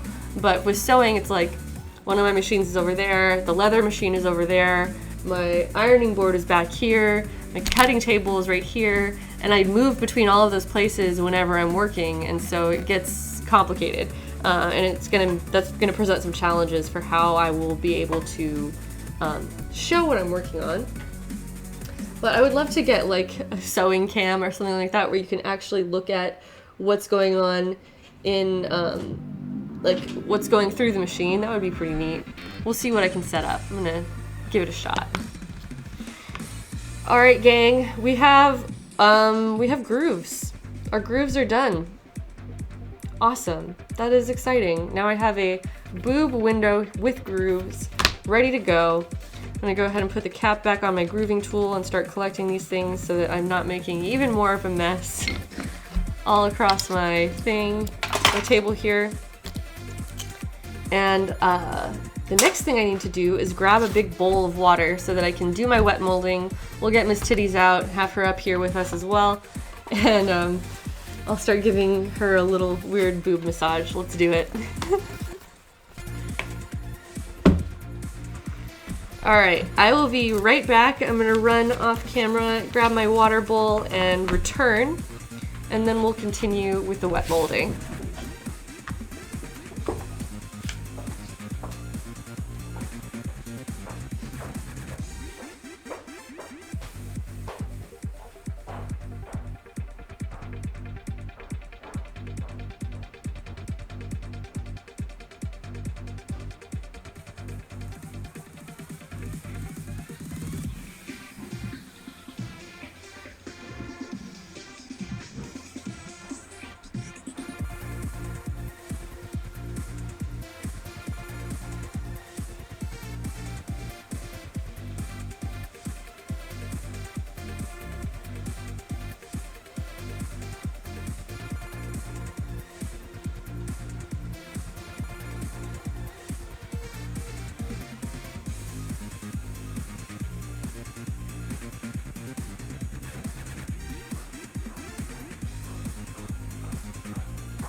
Alright guys, I am back, or almost.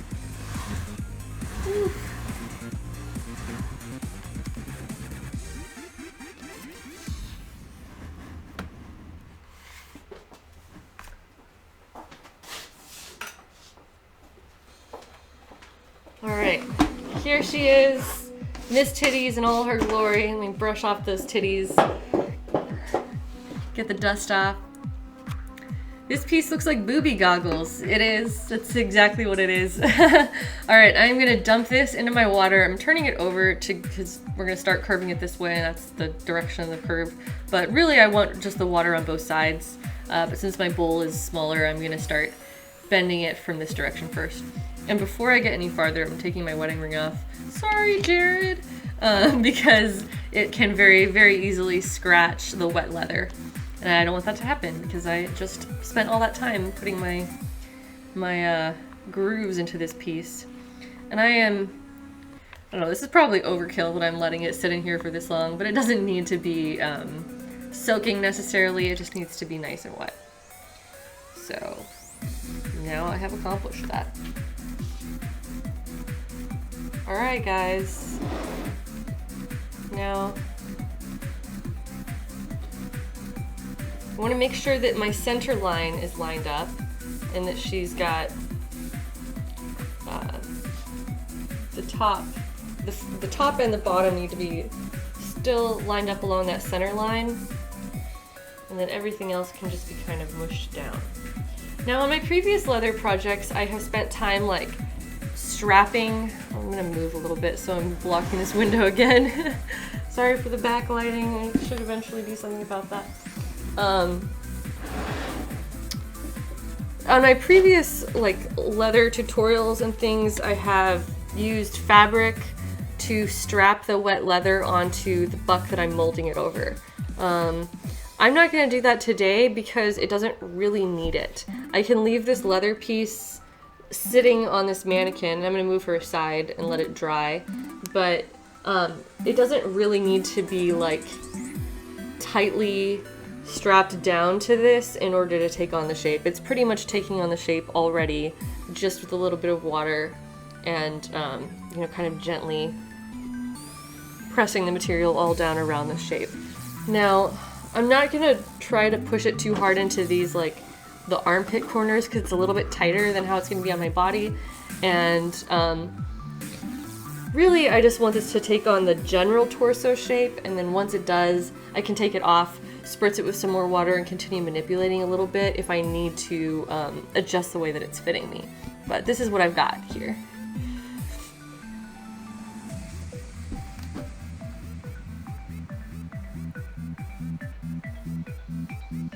The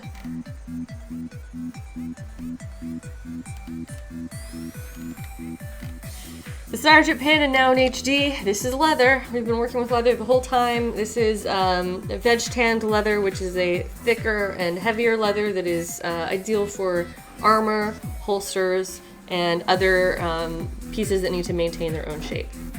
So here we go. I'm pretty much done with this for now. It's more or less hands off from here. I'm just gonna let that dry, and maybe in a little bit, depending on how long I'm streaming, maybe this will be done and ready to return to later on. But I'm gonna put Miss Titties in the back here, let her hang out on my ironing board, and return to that in a bit. Meanwhile, I need to get the rest of my pieces out here.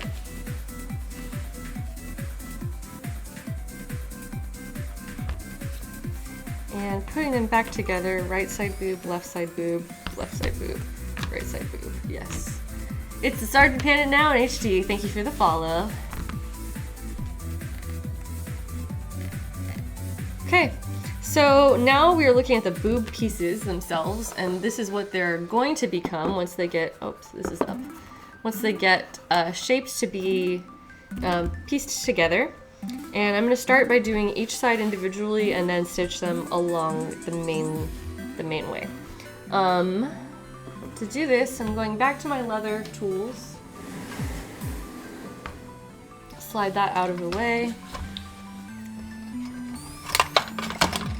And once again, I'm going to start with this grooving tool. I'm also going to pull another piece out here for reference. This is the shoe piece that we made in a previous stream, which if you guys were here for that, you've already seen. But this is an example of kind of the finished look that we're going to be going for with these boob pieces. So right now they're all flat. The stitching is what is going to start contributing to making this a three-dimensional piece. Because once I stitch along these lines, it's going to start taking on this shape. So what I need to do is create a stitching groove, a line that is going to help help me determine the placement of my my stitching holes.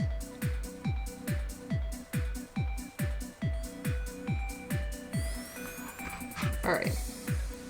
I'm also going to grab another scrap piece and once again test this because you never know. You always want to look at it on your leather before you commit to it on your final piece. What distance am I getting there? Where's my handy ruler? So that's just over 1/8 of an inch. It's still a little bit wider than my previous stitching guideline.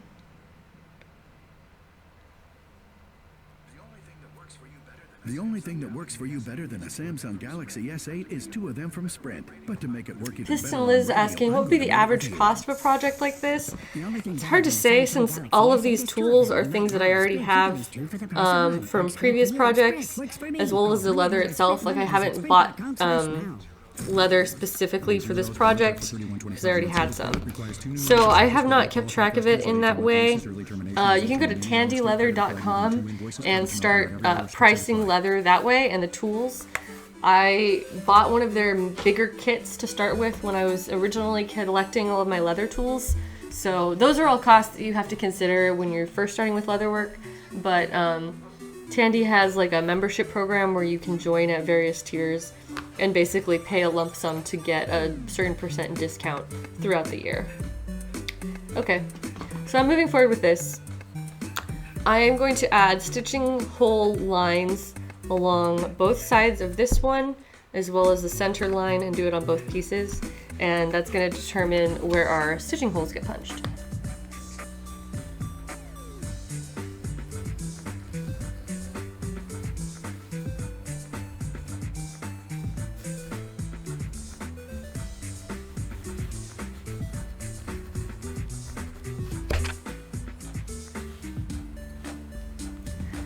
Thank you guys in the chat for answering questions that I miss.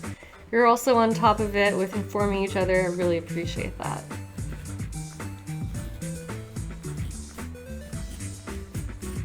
But yes, once again, our leather is going to get painted. This is just the raw leather itself, or the tanned leather. This is exactly how you would buy it from the distributor.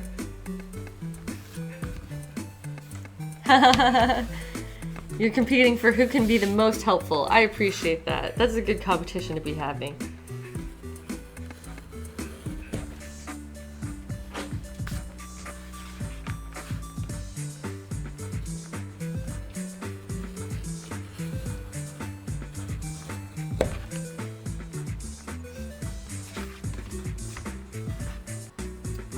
Once again, yes, this is a center bust. This is the side with the seam on it.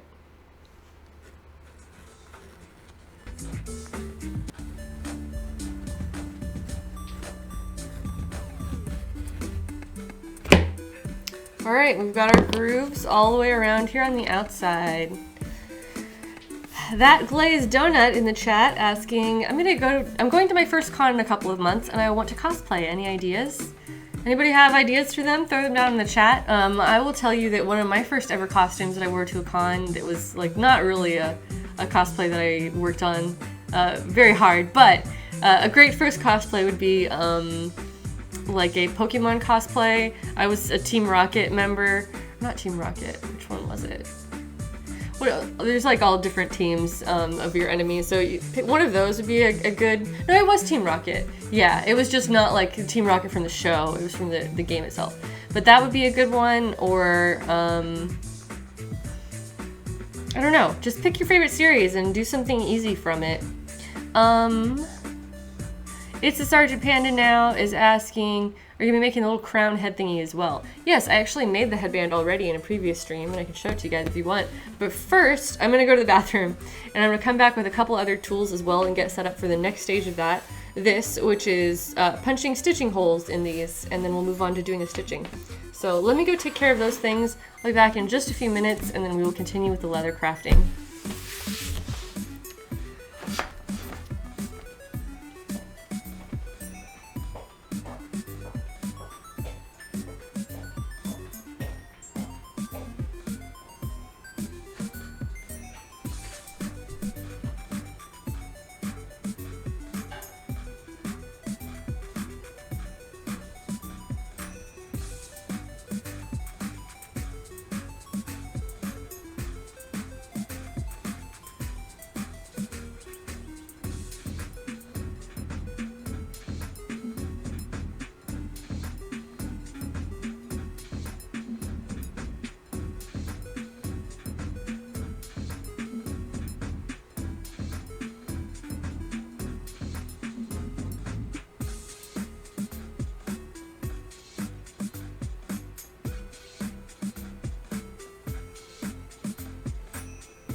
Alright guys, I'm back, or at least partly back. Still have to go grab my coffee. I just microwaved.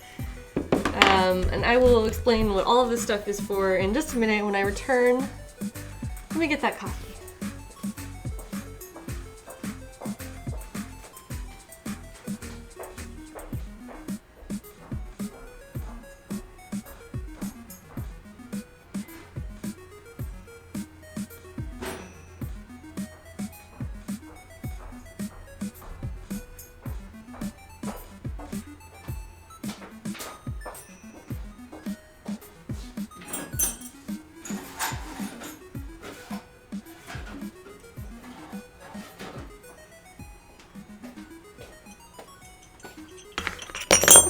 I'm back and I come bearing hole punches. We're gonna start hole punching this. And I need my wax as well. Master Dell has followed. Thank you so much for coming by the leather stream. Let me check up on the chat before I go any further.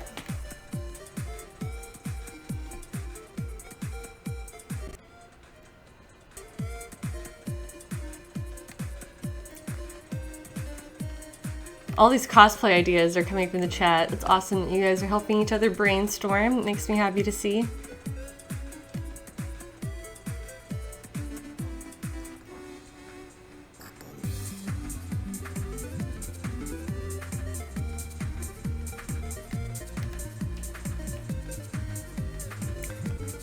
Rabbit is asking, hi, I was wondering where you get your veggie leather. Sorry if you already answered this. I get all my leather from Tandy Leather. This is Veg Tanned Leather is technically the name, but veggie leather is kind of cute. Yeah, that's where most of my supplies come from, is Tandy in general.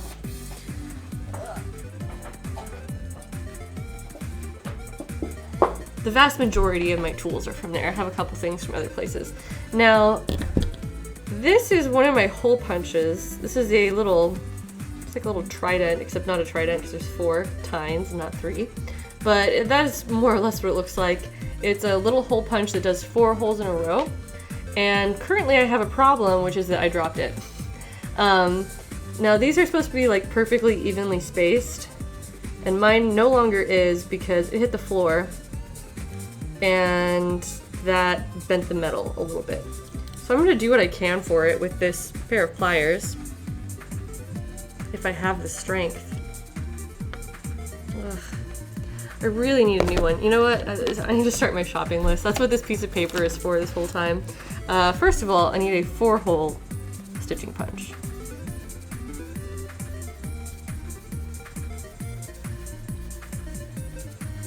A new freehand grooving tool.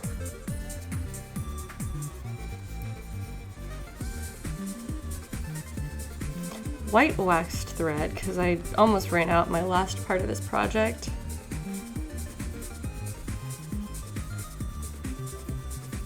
Alright, if you guys can remember anything else that I said out loud that I needed during the stream, let me know. Let me know.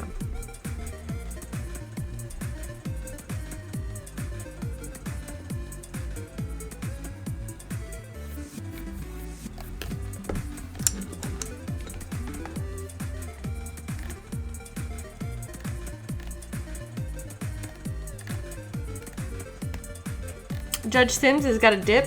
Thank you for coming by the stream. Nice to see you here today. And thank you. Alright, this is not so bad. Oh, although it's kind of crushing it. I'm wondering if that's gonna affect the integrity of my punch. You know, that has kind of evened it out. Okay, I'm gonna give it one last good, like, effort. Alright. And I'm going to test it before I go into my my actual leather here and make sure that I didn't just ruin it and ruin my chances of making these holes. So luckily I have this scrap piece that I've already put a nice groove in, and that groove is a guideline for where these stitches are going to land. So I'm just picking a spot. Punching it through, punch it till I can see it on the back side. Pull it out. Yeah. Okay, there's no discernible misalignment, at least to the naked eye, which is good enough for my purposes, so I should still probably buy a new one of these tools, but at least I can keep moving forward today. I also promised you guys an explanation of what these tools are for, and you just saw the demo, so that should probably answer your questions, but I'll go ahead and do that anyway. First of all, I have a poundo board underneath here, which is a chunk of rubber that is kind of holding out all of this in place so it doesn't slide around, hopefully. Then this is a slab of, I don't remember what kind of stone this is. It's something along the lines of marble, granite, what's the other one that's really popular? Anyway, it's a dense stone slab, and it is absorbing the shock of my mallet here. This mallet is rawhide. They come in other varieties and materials. This is from Tandy as well. And then finally I have a cutting board, which is just like a kitchen cutting board. It's a little bit thicker than what I've got here as a work mat. And so I'm going to be punching my holes on top of this so that the tines will go all the way through into the board and not into the stone where it'll just, you know, cause problems.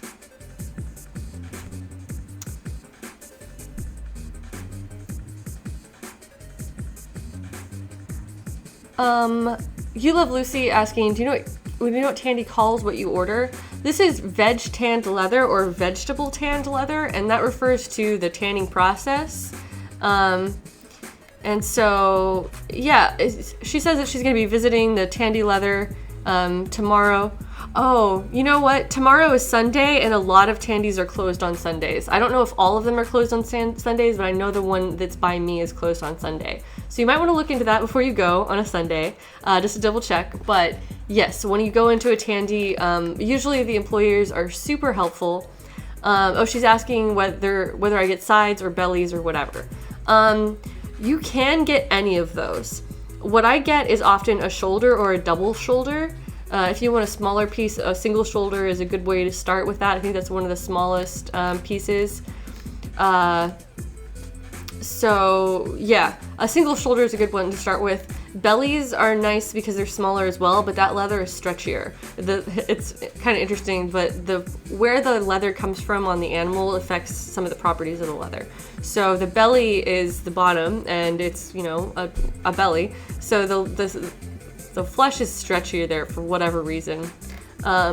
So that's something to keep in mind. You can use bellies for sure, but if you're trying to make something that is like a belt that has to like support weight or something like that, you might get more stretching in that leather piece than you would with a different leather piece. So if you're just experimenting, I would say start with getting a single shoulder, and that'll be good for making smaller items or just messing around. Or you could buy just like a pack of scraps depending on how much you want to mess around with. Cool. Let me know if you have more questions on that, and I'll try to keep answering them. Alright, I am starting with the left side boob, and I'm just going to punch holes all the way across. I don't need to do anything special with this because it's my first piece. After I do this piece, I need to count the number of holes that I put in it, and then make sure that this side matches. Yeah, and I'll do that after I'm done with this one.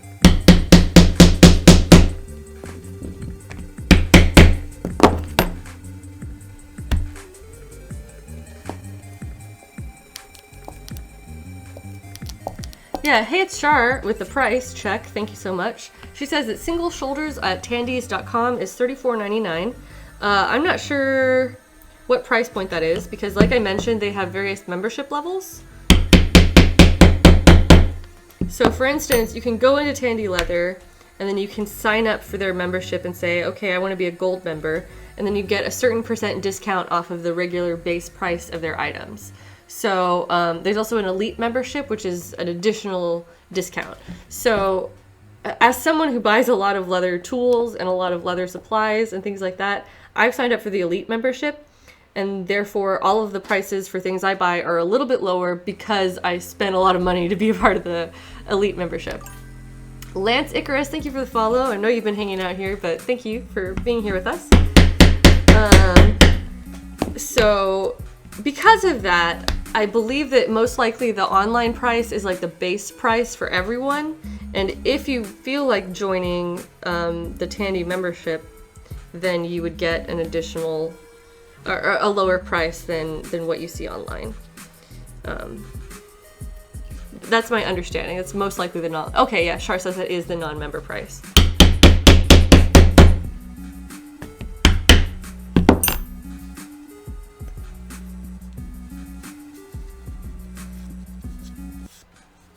Cool. Everyone here is sharing awesome info with each other for getting started with leatherwork and what you can grab to start practicing or building if you're ready to just jump in. Miguel has followed. Thank you for the follow. Welcome. Oh, also Dark Witch LOL and Vegisite.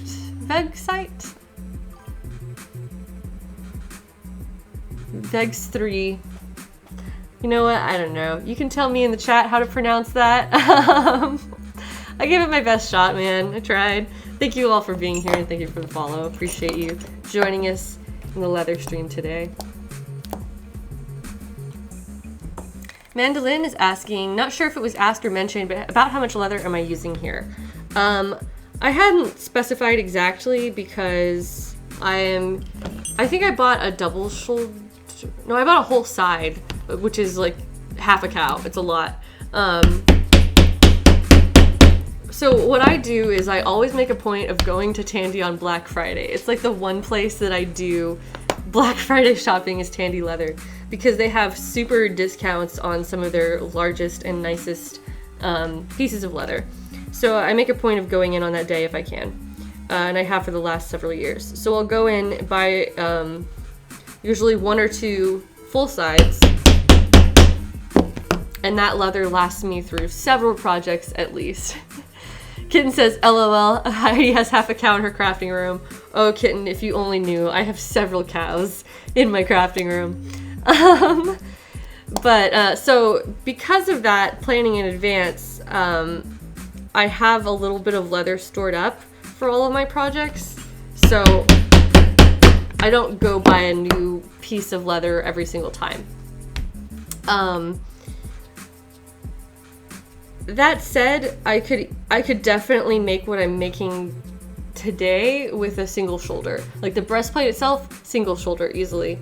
I'm gonna have like some greaves, which will be larger pieces, and a couple other pieces that are gonna be larger. So overall, Celica will need more than just that single shoulder, but I won't have to purchase any, I don't think. KS Lennox, thank you for the follow. You arrived just as I'm talking about all of the cows that I have stored up in my crafting room, my closet.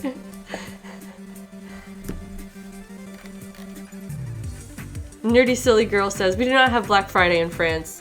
You know what? That's probably for the best. As an American, it's like, okay, it's such a cultural phenomenon that I'm going to take advantage of it where I can, which is specifically with leather. But overall, I think you're better off without Black Friday. It's so sad and commercial, and yeah, but you can get some good deals, I guess.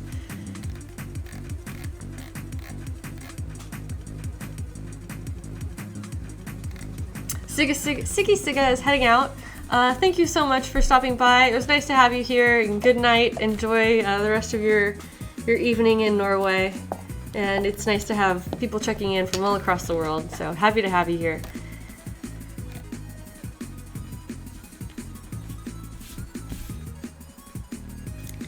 Alright. I switched over to my 2-hole punch because I'm at sort of like a tighter curve in the leather. And if I were using the 4-hole punch, I don't think it would line up properly. So I'm just working my way around slowly with this 2-hole punch.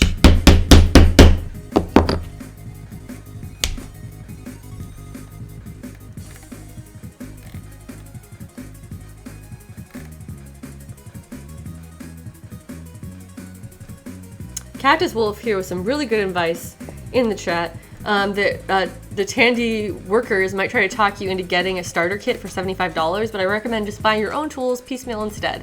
The kit is geared more toward lacing and stitching, and has a bunch of crap that you won't want or need. I 100% agree with that statement, because I know exactly which kit he's talking about, and it's a kit that some of my friends have been tricked into buying, and unfortunately a lot of the kits from Tandy are like craft kits, like they give you the pieces of leather to make one certain thing, and then you just follow it step by step. Which I get that might be like a less intimidating way to get into your first leather project when you have all the pieces cut for you and they're ready to go, and then you only need like certain tools that you need for that project. But ultimately, it's not as cost effective as buying either a set of just tools or the tools individually, because you're kind of paying extra for like the project instructions and the specific project pieces, versus if you were just buying the leather, it's more economical, you're getting more for your money, and the same with the tools. There are better toolkits, but they are more expensive. So it's not that don't buy any of the toolkits for Tandy, but really look at it, and I would generally not recommend getting one of the craft specific kits, unless you're totally like interested in doing that craft.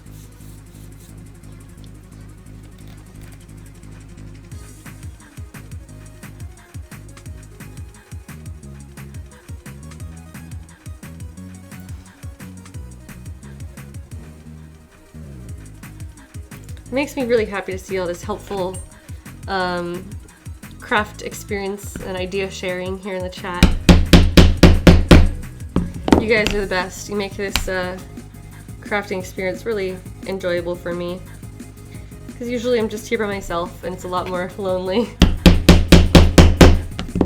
I really like talking to people while the projects are going. Alright, I'm going to switch back to my 4-hole punch because I feel like I've gotten to a point that is a little bit more smoothed out of the curve. So the 4 holes is not going to be a miss.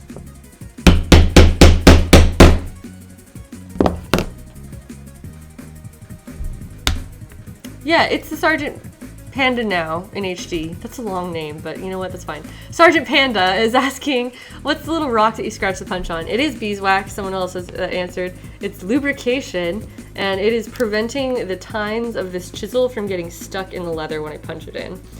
Which I have made that mistake before of just like jamming it in the chisel. And if you jam it in with no lubrication, you're gonna have a bad time.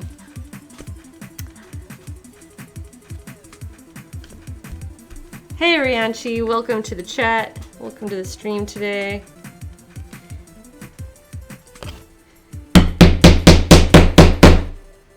I think that is the last hole for this piece. Awesome. Now I do need to count up my number of holes and make sure that I can replicate it.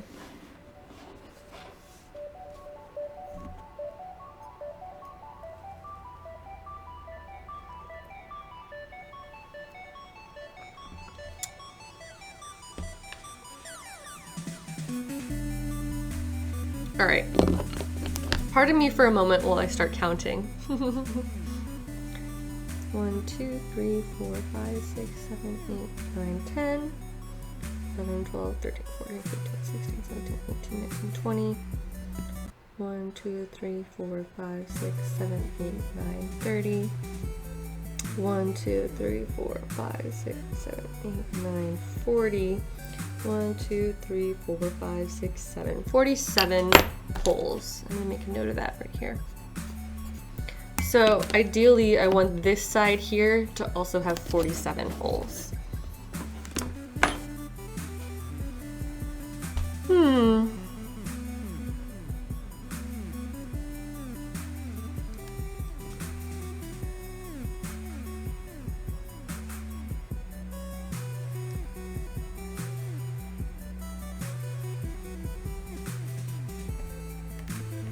Miguel is asking, wouldn't it be faster if I did both pads at the same time? Do you mean like both of these at the same time? Because if I were trying to punch through 2 holes, number one, they're so thick that I wouldn't be able to make it through with one tool. It's not that long. So I really have to go one at a time for that reason. Plus I would get sliding around, and so it would be like out of place, and I don't want that. So those are the reasons why I'm doing it all one at a time. It's a little bit more painstaking this way, but it's just a safer way to do things to make sure everything turns out okay.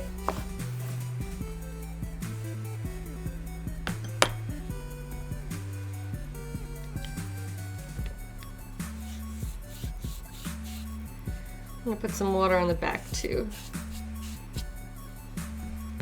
Anytime you're putting a hole, whether it's a stitching hole or you're using a hole punch, or if you're cutting or beveling, any of that, water is always helpful to make the leather easier to work with.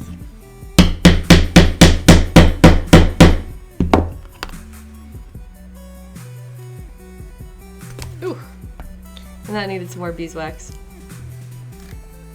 You Love Lucy discovered that Tandy is closed. So, well, I'm glad that I was able to warn you on that. But yeah, definitely hit them up when you get the chance. Let me know how your trip goes, and hopefully the people there will be really helpful for you. And yeah, let me know what you end up getting and to start your project.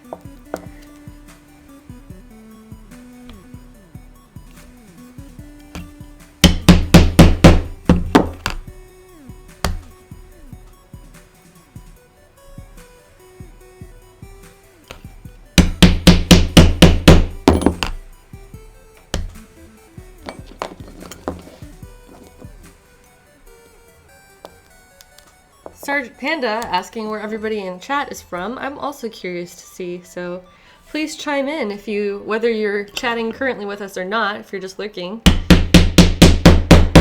Now is a good time to break the ice and introduce yourself and let us know where you're tuning in from.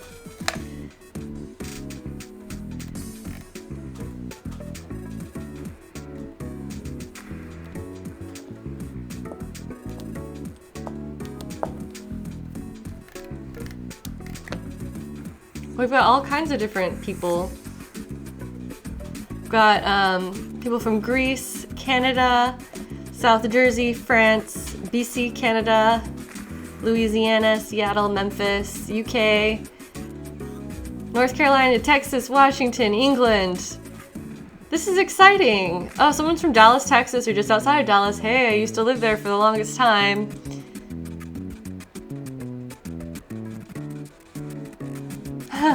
Oh, Rianchi, thank you for the offer about jewelry.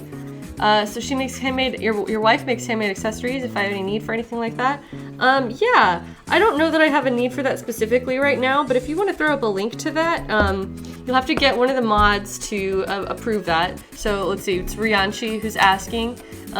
If one of the mods will give you that temporary link power, feel free to link to her shop and I'll take a look at that.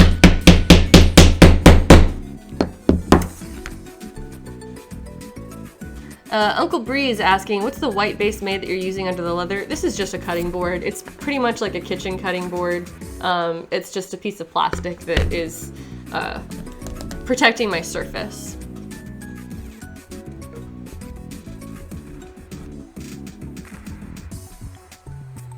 Kira Tiger, thank you so much. That's really kind of you.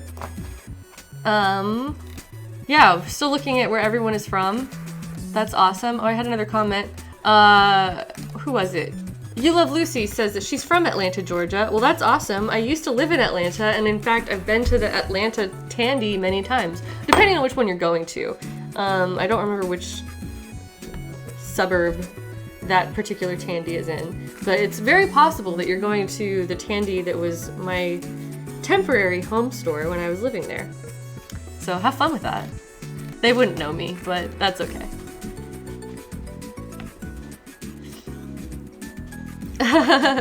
This is one of the smallest cutting board I've ever seen.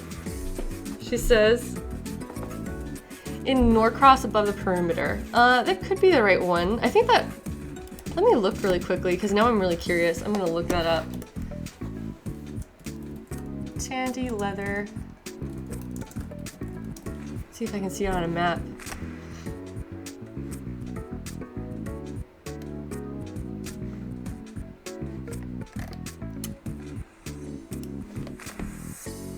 No, I'm just personally curious now. Sorry that I'm like interrupting the stream to chase down this info.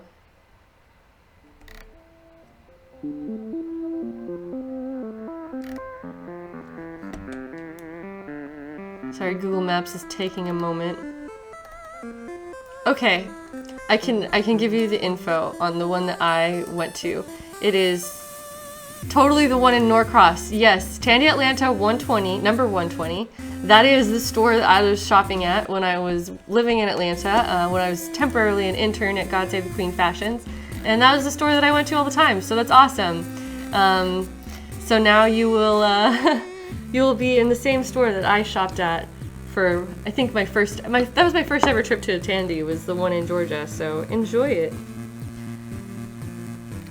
And she says she'll gently stalk me if I come to Dragon for an extended time for Dragon Con. That's okay. I'll approve of the gentle stalking.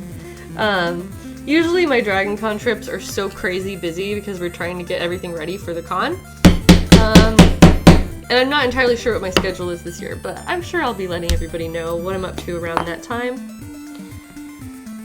Alright, I'm getting to the point where I'm almost halfway through with the stitching, and I just want to check in to see how many holes I have so far. 1, 2, 3, 4, 5, 6, 7, 8, 9, 10. 1, 2, 3, 4, 5, 6, 7. But 17 holes so far. Jolly Moggy, thank you for the follow, as well as Stacy Nicole. Thank you both.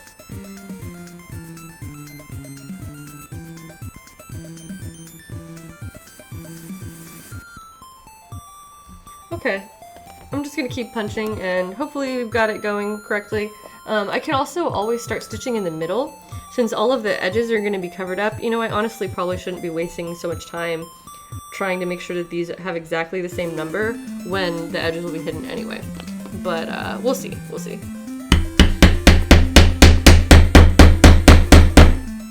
At the very least, I want to make sure it's close, if not exactly the same.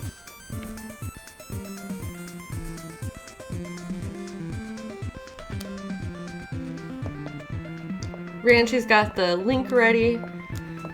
Kitten or someone on the mod team would not mind. Okay. Alright, we'll see if we can get that worked out. Sorry. If I need to have Jared look into that, I can ask him. I don't know if he's still tuned in or not. Sometimes he's doing other things. I know he's working on his stuff today. That works for you better than a Samsung Galaxy S8 is 2 of them from Sprint. But to make it work even better on radio, you know what? I'm also adding to my stream to-do list. Get a Spotify account. So that we don't have to keep listening to ads, because I don't want to listen to ads either. It's not what I'm here for. Spotify account. Service credit requires 2 new lines of service for well-qualified customers with 18-month leases, early termination. I mean, like, pay for a pro account or whatever I need to do to stop getting ads. Crazy Sunshine, thank you for the follow. Welcome to our stream. Sergeant Panda is asking, will the swordy thingy be made also? That's a good question. I was originally going to commission sword from a prop artist that I work with sometimes, and we kept looking for clear reference images, and it turns out that there's just nothing really available yet. Okay, we've got the link to Rianchi's website, or Rianchi's wife's jewelry site. Oh, that's beautiful. So this is an example of one of the necklaces that she made. Can you link to like her storefront or just give the name of her like a Facebook page maybe? So that way we have something that we can look up later as far as what might be available. But yeah, that's really nice.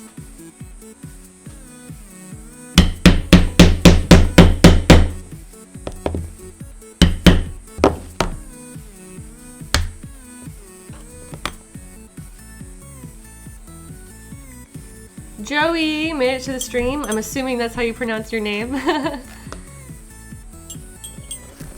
Alright, once again I'm going to count the number of stitches that I have so far and just kind of check in with how close we're getting to making these sides match. 1, 2, 3, 4, 5, 6, 9, 10. 1, 2, 4, 5,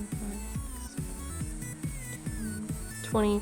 1, 2, 3, 4, 5, 6, 7, 8, 9, 10. So we're at 30 right now. I need to get 47. Okay, I think things are actually coming along pretty well. I'm gonna start using this tool to just kind of make impressions and then count them before I commit to making permanent holes. So just making the lighter impressions allows me to double check on the number and the placement.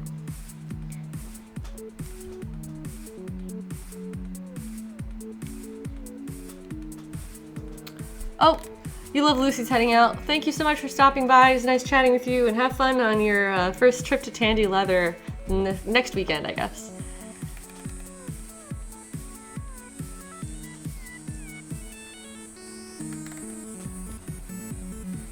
Neat, awesome.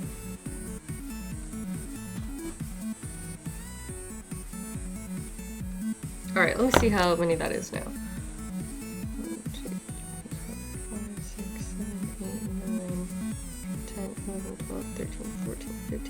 17. Wow, so that's actually 47 already. So I need to space them out a little bit more to make them be completely accurate. Yeah. I'm gonna double check from the top. 1, 2, 3, 4, 5, 6, 7, 8, 9, 10. 1, 2, 3, 4, 5, 6, 7, 8, 9, 20. 1, 2, 3, 4, 5, 6, 7, 8, 9, 30. Yes, that is 30. 1, 2, 3, 4, 5, 6, 7, 8, 9, 40. 1, 2, 3, 4, 5, 6, 7, 8. So if I were to continue spacing them based solely on the distance here, I would end up with 2 extra holes than what I actually want. So instead, I'm going to start at the base and then start spreading them out more. Then I'm just going to have to keep kind of double checking how I'm going as we go. Let's see how we're doing in the chat. Kingly Nobody says, this is the first time I've seen leather working. Well, cool. I'm glad that you're here, and hopefully this can be somewhat informative for you.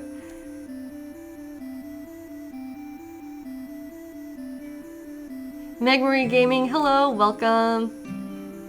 We're all just chatting about stuff here in the chat while I work on this leather piece. So once we get the holes punched, it'll be a little bit more interesting.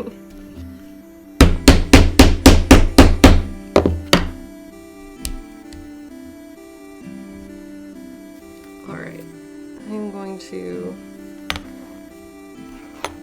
start spacing these out again. Okay, there's 4, so now we need 13 additional holes. 1, 2, 3, 4, 5, 6, 7, 8, 9, 10, 11, 12, 13. And yeah, there's room for 15. So instead of that,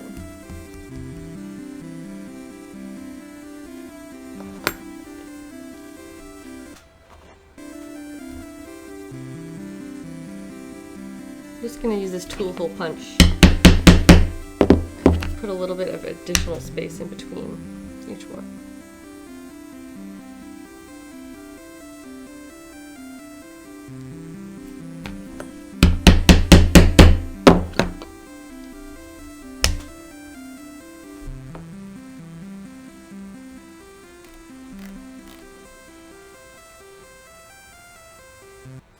Link Fan is saying that they're debating getting Suikoden 2 for PS3 or not, since it's $10.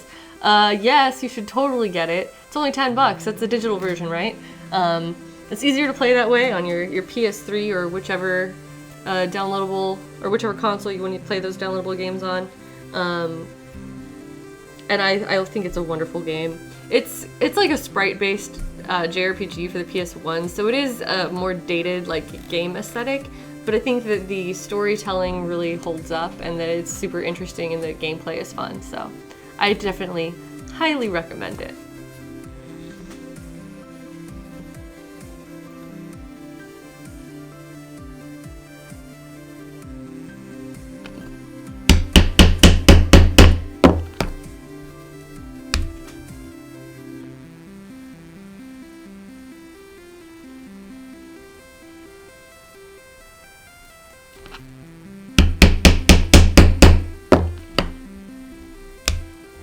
So I'm trying to add a little bit of extra space between these, like, grouped into the holes that are grouped in 2, without making it obvious. And I think it's gonna work, but I'm gonna double check our number of holes so far. 1, 2, 3, 4, 5, 6, 7, 8, 9, 10. 1, 2, 3, 4, 5, 6, 7, 8, 20. 1, 2, 3, 4, 5, 6, 7, 8, 9, 30. 1, 2, 3, 4, 5, 6, 7, 8, 9, 10, 42 so far. So I need 5 more holes to make this complete. 1, 2, 3, 4, 5. So I've already got them marked out pretty much. And I'm going to do this with my single hole punch for now.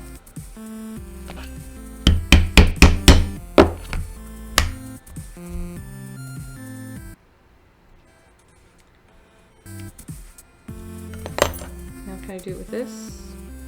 Yeah, totally.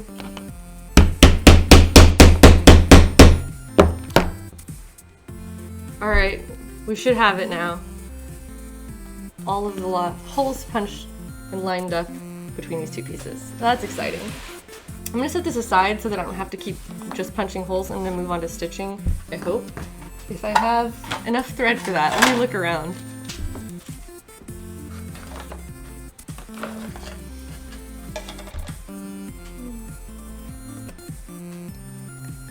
Let me double check here in the chat first.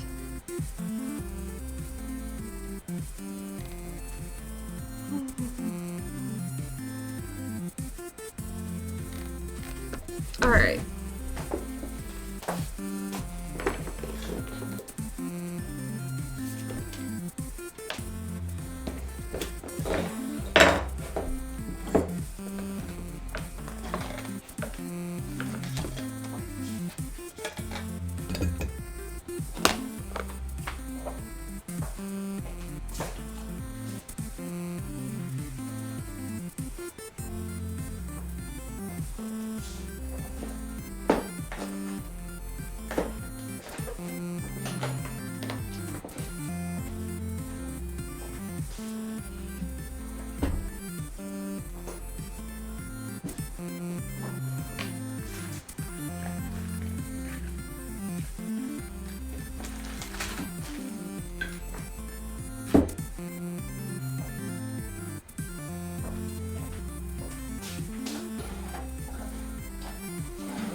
Here's a plot twist. I looked all around my craft room and couldn't find my white thread, and then discovered that I had actually put it away. And that it was in fact in the spot where it is designed to belong. And I had looked in there earlier briefly and didn't see it, but I had just missed it. It was totally in there. So, getting some thread out now. This is waxed thread, which is for leather stitching. I'm gonna do an X-shaped stitch on these pieces. It is gonna more or less look like this as we are putting it together. Oregonaut has followed. That's a cool name. I like that screen name. And thank you for the follow, Oregonaut. You know, I'm gonna take a progress picture. I try to document my work in progress photos as I go, but I don't always remember. Oh, and it's on selfie mode. That's revealing.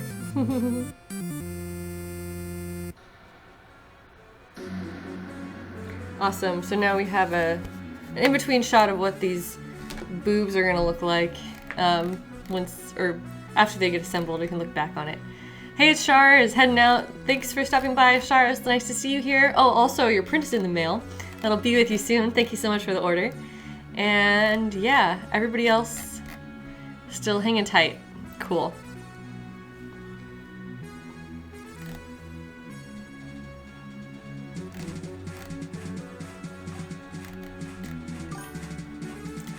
Sarake77 is followed. Thank you for the follow. Also in the chat, Metal Jenny is asking, was Lynn Beifong your background photo?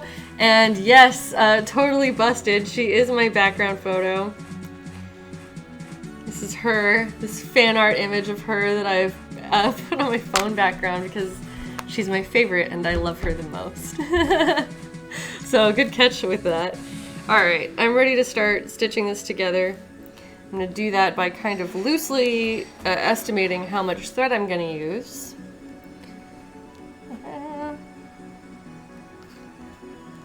So that's about the length there, and I'm going to fold this over. It's 2, 3.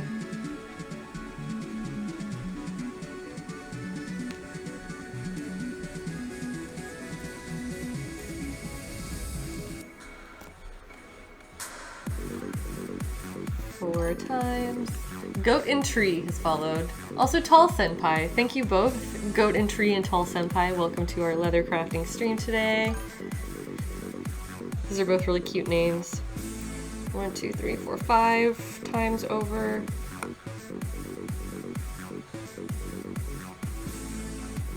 And this is our 6th time folding it over. I think that's a good amount of thread to go for. And I'm getting really close to the end of my spool. This is like just the last of it. We've got the white thread on our shopping list already, so I can take care of that on Monday when Tandy is open again.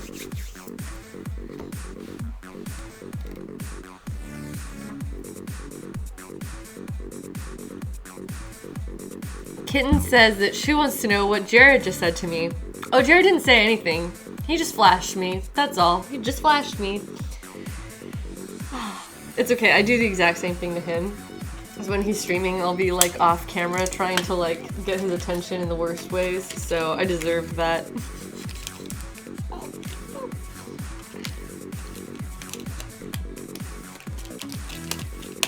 Maybe I'm revealing too much about our private lives, but we're pretty much always just flashing each other off camera. and trolling each other while we're streaming and we're filming things.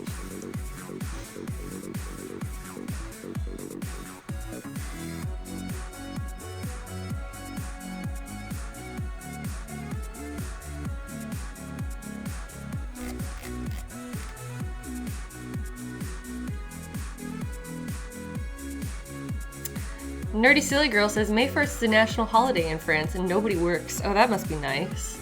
There aren't that many days like that in the US. Like, even the days that are supposed to be work holidays are not in the same sense that I know that some holidays are honored in other countries. So it's a little disappointing that, like, for instance, Labor Day, which is supposed to be a day that's, like, for the workers.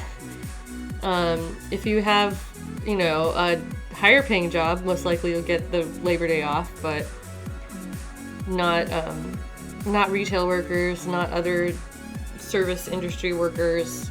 And that's really a shame because those are the people who should be honored on a day like that, but whatever. I digress. Space Reuben, I hope that, saying that this stream is on in the background, I hope that we can be adequately entertaining in the background while you're doing other things.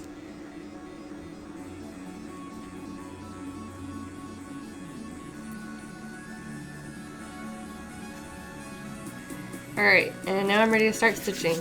I have first of all, I threaded both ends of this waxed thread with 2 different needles, and I'm going to be going back and forth with both needles. And other than that, I just wanted to make sure that my tails line up and that they're about the same length so that we are starting directly in the center of our thread. Saya Pimp has followed. Thank you, Mr. Saya Pimp.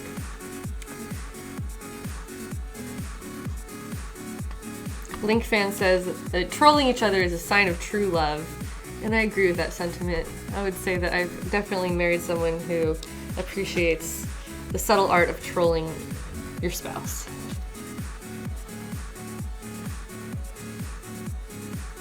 Alright, so I've strung this and I'm tightening it so that we find the exact center here. I'm holding it up to my other camera now. And then I'm gonna drop one needle, take the other, oops, that's not the one I wanted, this one. And then we're just gonna start stitching it together in an X pattern, going in and out of the same, from the same direction which we started, let's say.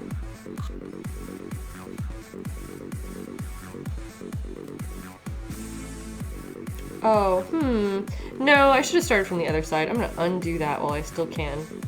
Sorry, because now I'm creating a line in the front, and what I really want is the X in the front. So, oops. I need to do that from the other side, so I'm just gonna back out here, take a quick look at my life, and reevaluate. Alright, so once again, starting that over, but beginning my stitch from the back side and bringing it forward to the front. That is what I really want. Now, once again, lining up my pieces. See, sometimes I get mixed up too, so that's fine. Just, you know, be careful as you're going, and hopefully you'll notice your mistakes before you commit too far to them.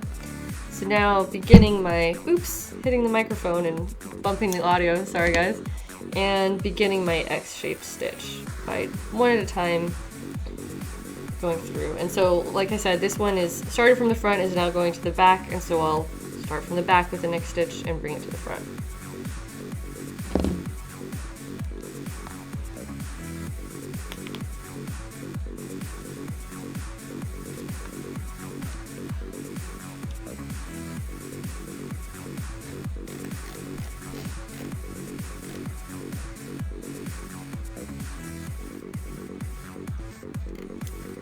Say It Pimp is asking, what is the character that I'm going for with this cosplay? This is Celica from the new Fire Emblem game, which comes out pretty soon, in a couple weeks. So I don't blame you for not recognizing it. She's not super well known yet because the game isn't out, but I have the sneaking suspicion that we're going to see a lot more of her because this game looks super hype.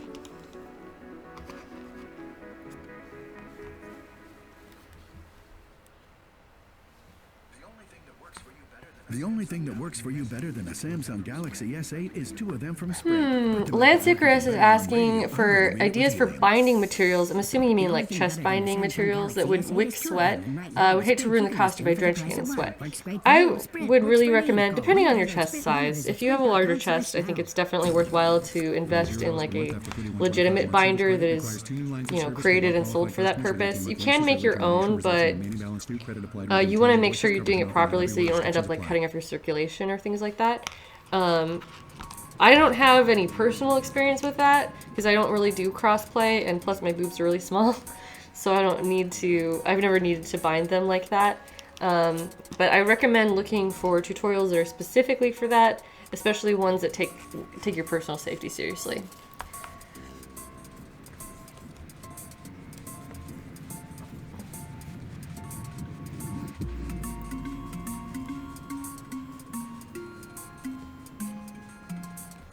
So I'm just going to keep stitching along until I have all of these pretty little X's going across my pieces. I'm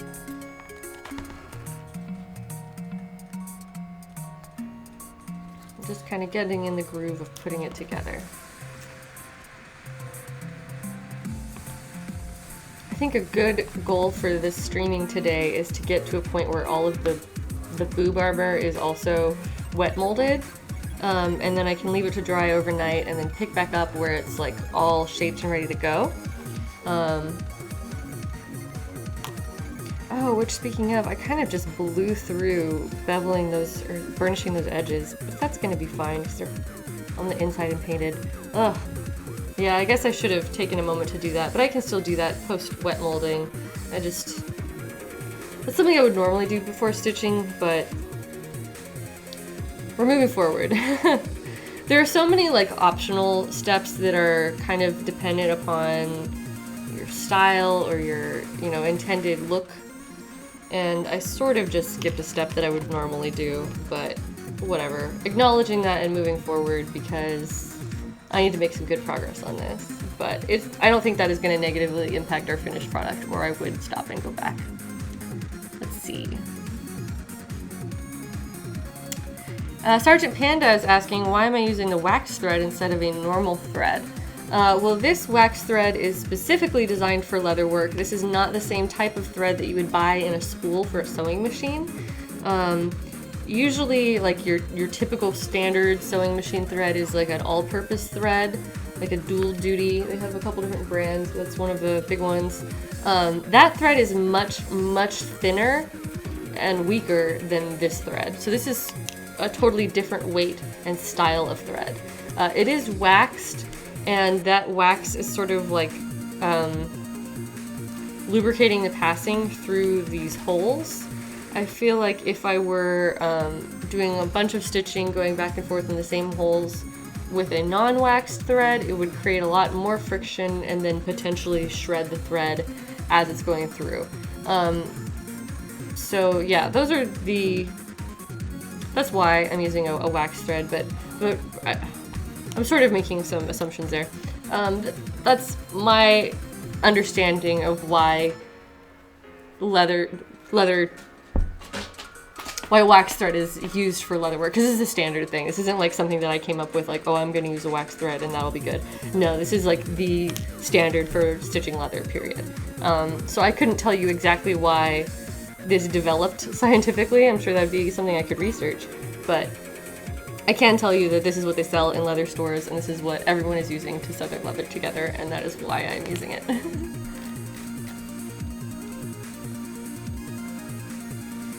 Getting to the point where these curved lines are about to start putting some pressure on each other to take on a new shape.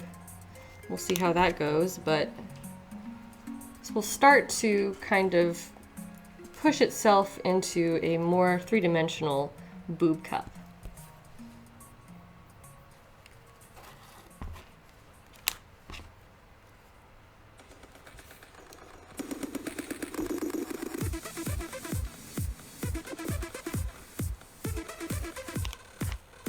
I'm starting to wonder if we're going to have enough thread. I might have underestimated how much we need for this piece, but I'm just going to keep using it until I need to stitch or thread more.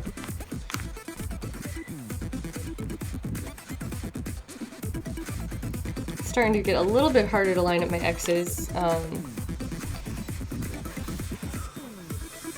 Yeah, I have not missed any holes, but the pieces are pulling on each other.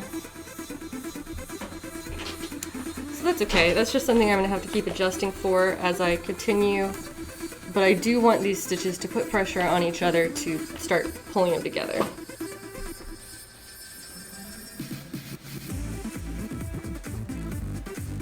Alright, let me check back up on my chat. Metal Jenny heading out. Thanks for stopping by and being here. Appreciate chatting with you today.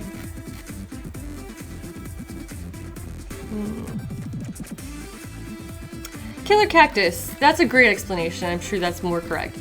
He says that, or he or she, I'm not actually sure what your gender is or whatever. Please let me know.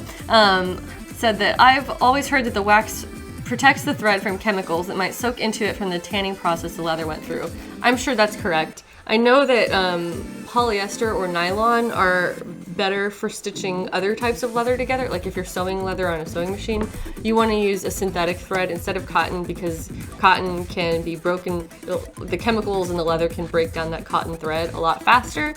But if you're using a synthetic thread, then it'll be much sturdier and last. So I would assume that that's probably a similar principle for the hand stitching wax thread. Meg Marie Gaming is also heading out. She'll be back later if I'm still streaming. We'll see. If I run out of thread and I can't keep stitching, then I might have to call it a night, but I'm going to keep going for as long as I can. So thank you, and see you later. Alright.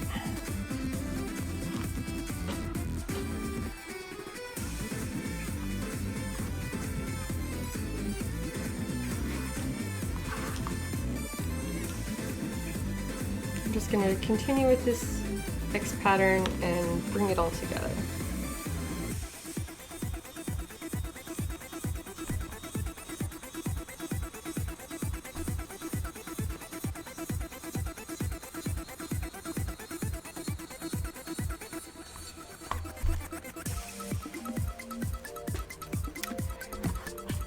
Oh, Pinkthorn is also heading out.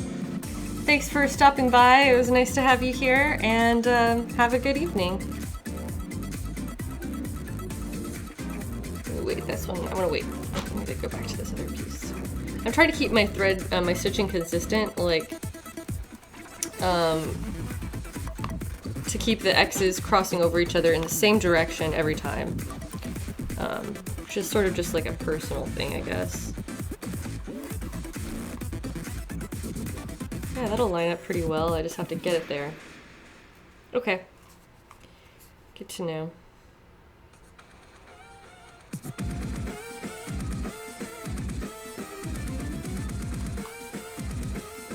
Yeah, that'll work. You guys, you see how it's coming together. It's becoming a 3D shape.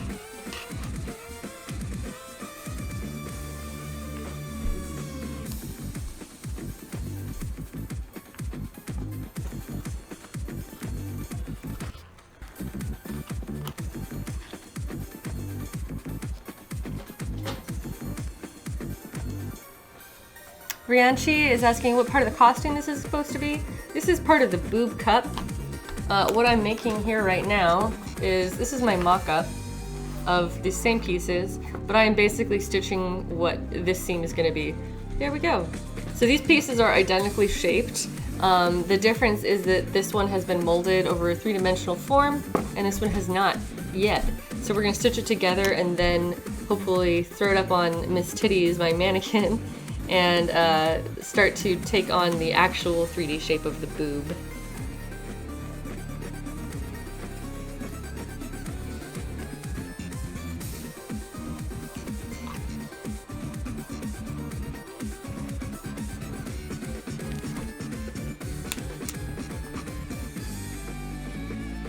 And I wish I had remembered to go to Tandy.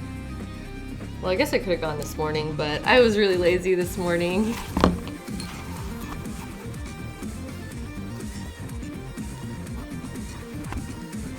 That glazed donut says amazing Castlevania remixes. This whole playlist that we're listening to is, I think it's all Game Chops, which is a label for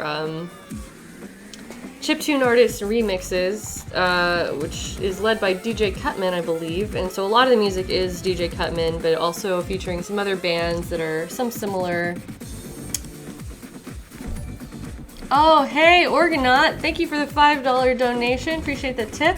And asking the question, if you were forced to play only one game for 2 years, which game would you choose? I think right now I would definitely choose Breath of the Wild because there's just infinite amount of stuff to do in that game. I could continue playing that game for 2 years without getting bored.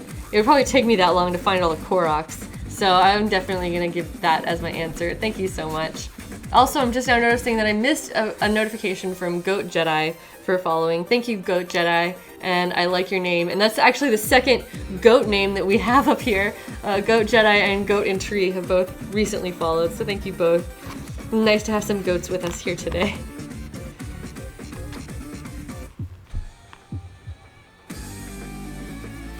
Piston Liz asking, is the chest area typically what people start making first? That's a personal preference. This isn't the first part of the costume that I made because I did already do the shoes, but I tend to focus on the more complicated parts first in general. That's usually my approach to a costume is, you know, if something is more challenging for me personally, I will prioritize doing it right away. So that way, as the costume progresses, I'm getting more confident with what I'm doing instead of less confident, you know, if I'm in like uncharted territory. So that's my personal approach.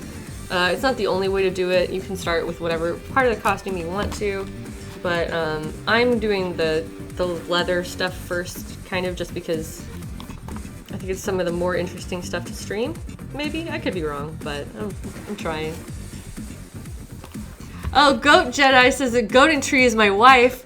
That's adorable. Okay, so we've got some goat lovers here, literally. I love that. I love that so much. Goat fam, that's right, says Lance Icarus. Welcome, Goat fan. Goat fam, nice to have you here. Miguel asking, where am I listening to the music, or what am I listening it through? This is a Spotify playlist that is recommended by Twitch for streamers, and so that's how I came across it, but you can listen to it on probably a number of platforms, and a lot of it is on YouTube for sure too. Hey, it's Shara says she's back. Can't get rid of me that easy. That's nice. Glad to have you here still. Goats are super cute. I love baby goats especially. They're just so adorable. Adorable. Goats in pajamas. Baby goats in pajamas are super precious.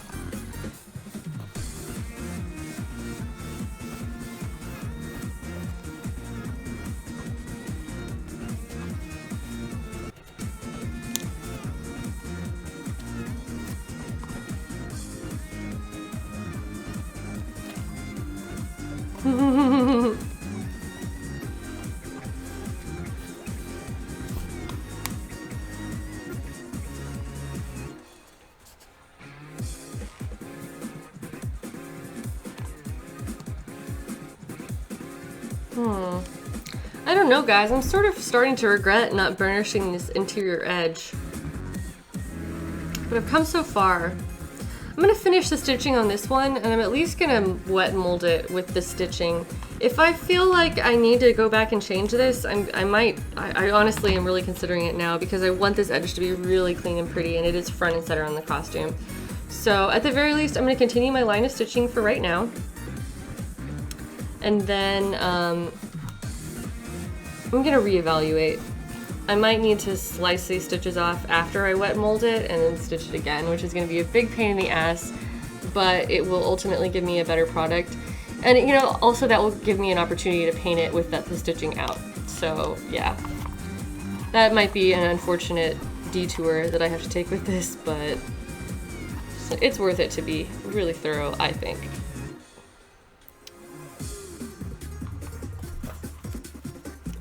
Sergeant Panda asking, what does burnishing mean? That is another step of the leather working process that I skipped on this, unfortunately, because I just wasn't thinking about it.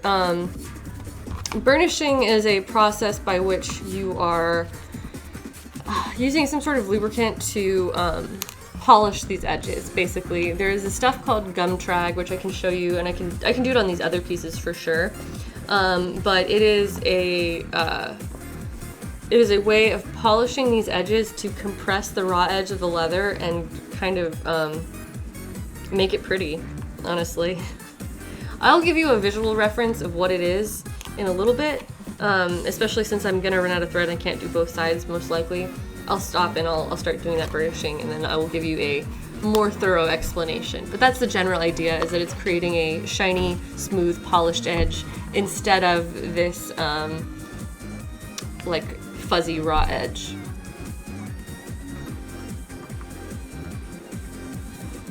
Cactus Wolf says that they totally support taking down the stitching to burnish. Yeah, I think that's what I'm going to end up having to do. But since I've come so far today and I want to wet mold this, I can do that and then I'll just have to restitch it. And that's my fault. I guess I'm multitasking too much and I got distracted, because normally I would do that first. Facia Loves Kakashi says, where do I get my leather products? All of this is from Tandy. Almost everything I use is from Tandy. I occasionally buy some hardware from like Save More Leather, but that's just a local store here in LA. So if you are elsewhere, especially if you need to order something online, Tandy would be my go-to place. Hey, it's Char asking how long am I planning to stream today? I'm not entirely sure. I wanted to get quite a bit done, so it's about 4 o'clock right now. I've been streaming for 3 hours. I would say that I would stream for at least another hour or two, maybe. Kind of depends on how much stuff I can do before I run out of supplies, either with the thread or I don't know what else. Yeah, I'll switch over to burnishing after this. I'll stitch this one up. I could wet mold it. I don't know. I'll burnish the other one first.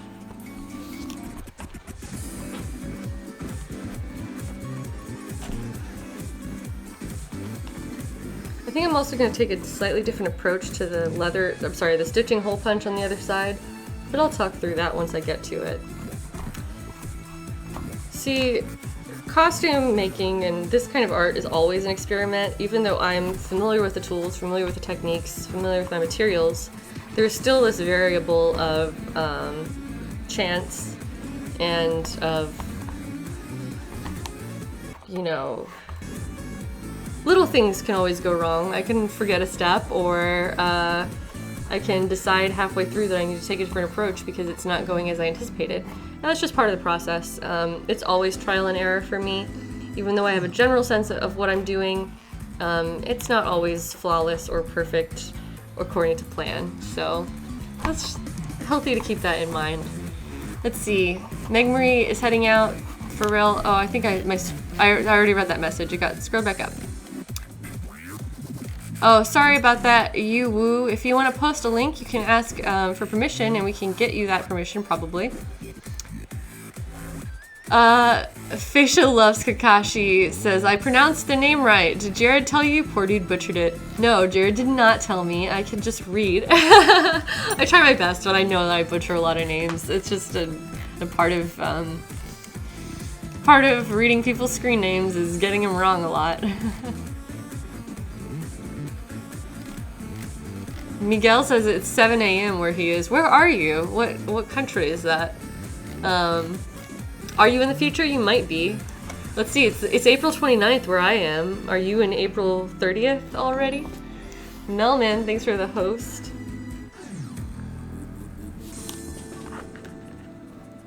Hi Melman, welcome. Mega Dandrum, thank you for the follow.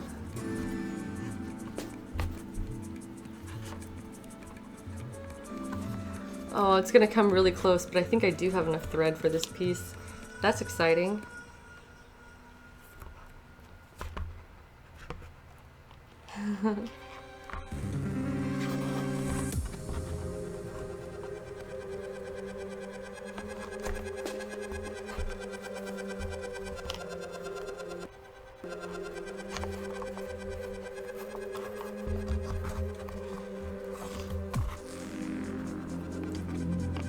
We're almost there, guys.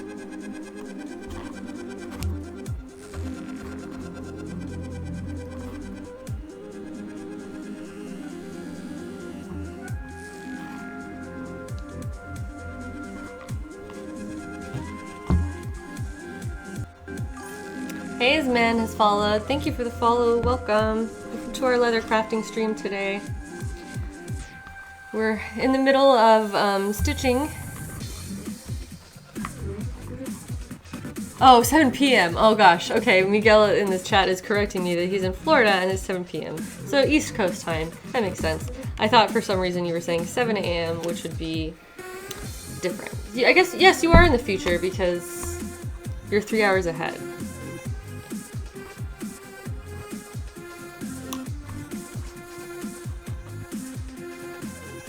Rogue Brian was asking, is it normal to do 2 needles at a time while stitching up leather?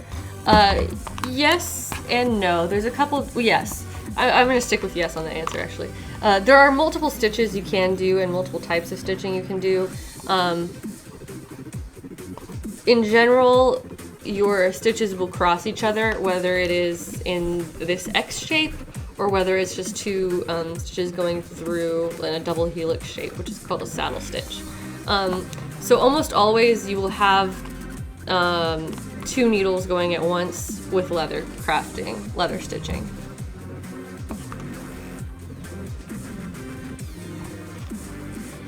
Cactus Wolf in the chat with the right answer. Thank you very much. Alright, so I have reached the end. I'm gonna pull these out. Got my, these are harness needles. And set them aside. They get all waxy. They have like all this built up wax in them. Okay. And now I'm just going to do like a little box knot, cross these over each other and pull it as tight as I can and clip it.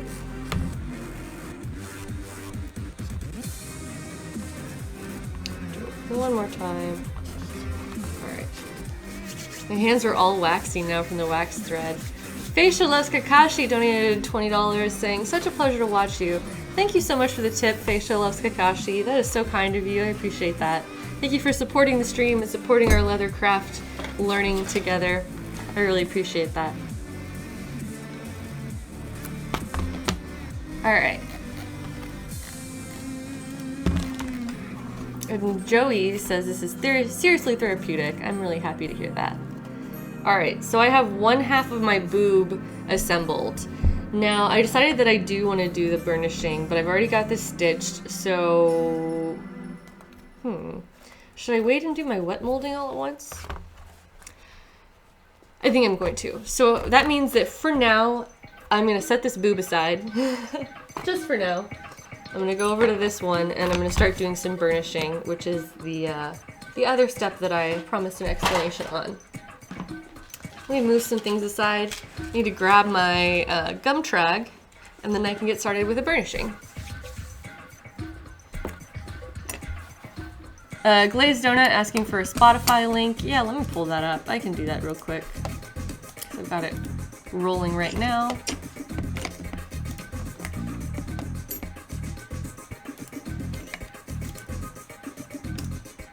I just dropped the link to the Spotify playlist in the chat, so you can follow that if you want to listen to this on your own. Hey Des, welcome to the chat. Nice to see you here today.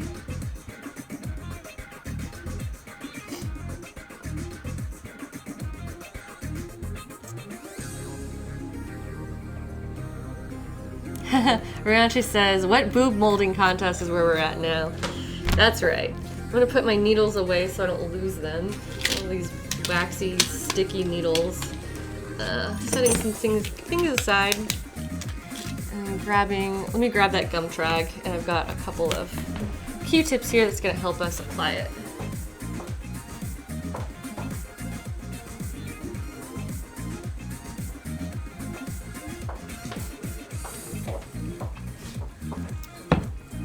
Some extra Q-tips, and then I need my burnishing wheel.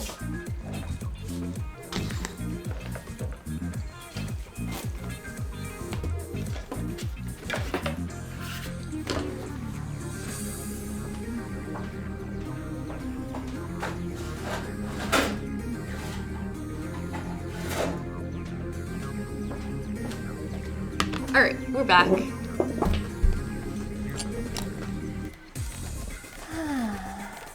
Miguel asking, has Jared worn any of my outfits? Not yet, but he wants to cosplay Luca, which I fully fully support, and I hope he does that.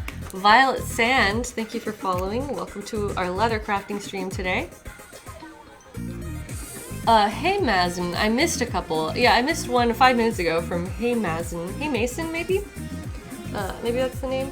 Thank you for following as well. Sorry I missed your notification, but glad to have you here too. Okay, so I just poured some of this little goop into the cap. And what this is some, a jelly-like substance. It smells like Lysol, and I'm dipping my Q-tip in it and just gonna apply a little bit to my edge here. Did I not burnish the back of this either? Oh man, I'm just like, I didn't bevel the back of this piece. Alright, well, I am getting all kinds of absent-minded during the stream. Let me grab a tissue and wipe this off because I don't want to do this incorrectly. Ugh. Sorry guys. I make mistakes all the time too. But at least usually catch myself. Okay. Going to this piece, which has been appropriately beveled on the front and back, and I didn't mess it up, I am applying a little bit here to the front and the back. And this has been beveled, which means that I have like shaved off the very corner of the cut edge at a 45-degree angle on both the front and the back. So now this is lubricated here, and I'm taking my edge slicker and just applying pressure and moving it along like this. And what this is doing is, together with this gum trag, it's compressing the raw, like fuzzy edge, compressing those fibers down and polishing them, and it's going to give us a really clean, smooth, hard edge, which is what we want. And I specifically need to do this on all of the seams that are going to be stitched together because I think it'll look really nice. Man, maybe I should have just quit stitching that together when I noticed halfway through it hadn't been burnished. Ugh. Come on, Heidi, get it together.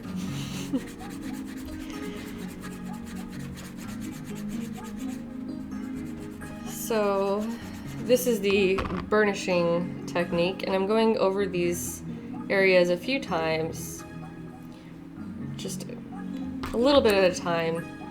I'm not applying too much of the gum trag. I'm just applying enough to cover that edge, because you don't want it to like get all over the front of your leather piece. You just want to use enough to do the job.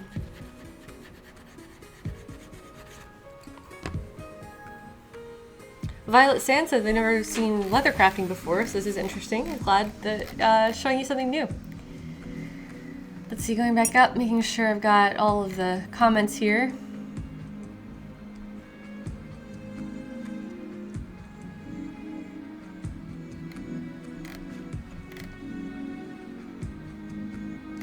Yes, gum tragacanth is the full name. There's the spelling there in the chat from Cactus Wolf. Thanks for helping out.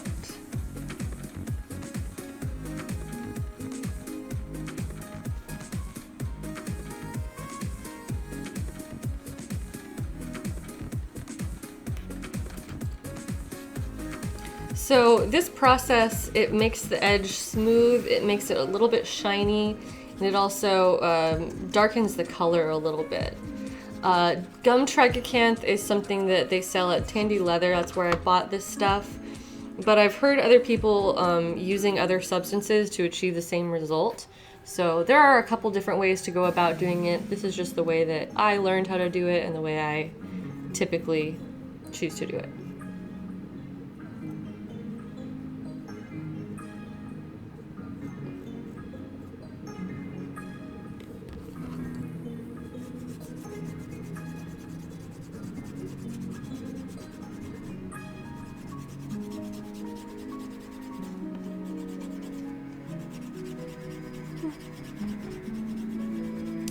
Hey, it's Shars reminding me that I'm only human, which I appreciate. Thanks, guys.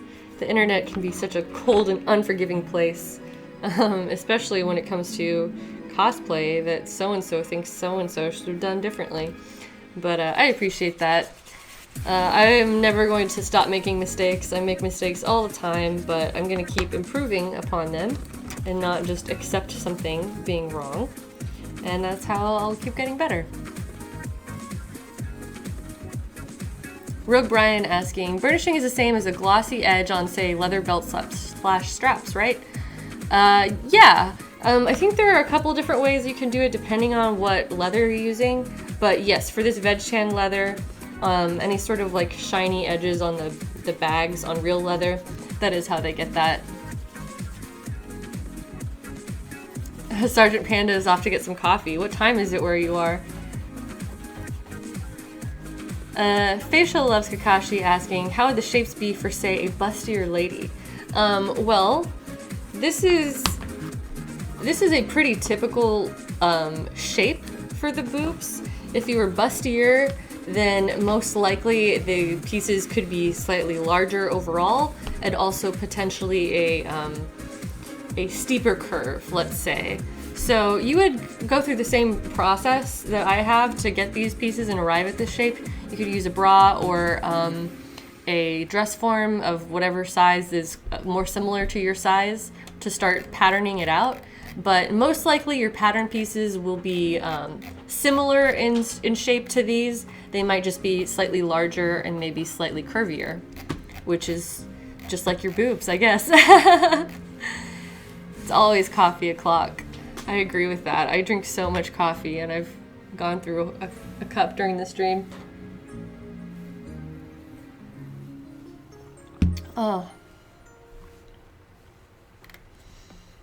Bramaxian showing up saying, agree, it's always coffee o'clock. Alright, so I've got this piece burnished on both sides now. I really wish I had had the foresight to do that on the other piece, but fucked up. So I'm just gonna have to redo that. Oh yes, this side is also missing a step. I'm gonna really quickly bevel these edges first, going back to my number 2 size beveler.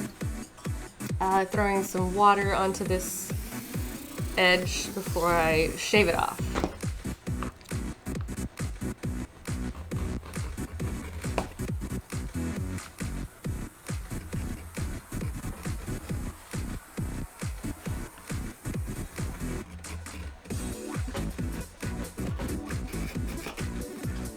Cool. More water on this side. And this beveler tool is, like I said, it's shaving off the straight up vertical cut at a 45-degree angle to round off the edges, top and bottom. Whew.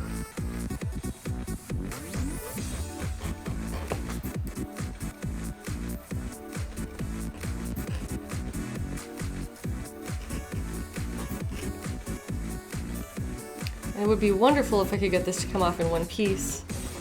My leather just doesn't want to cooperate with that. This hide has been giving me a lot of problems. Usually on my projects I don't have this much trouble, but of course when I decide to stream that everyone is watching me do, I'm not doing as good of a job, but oh well. Hopefully this is still informative for all of you.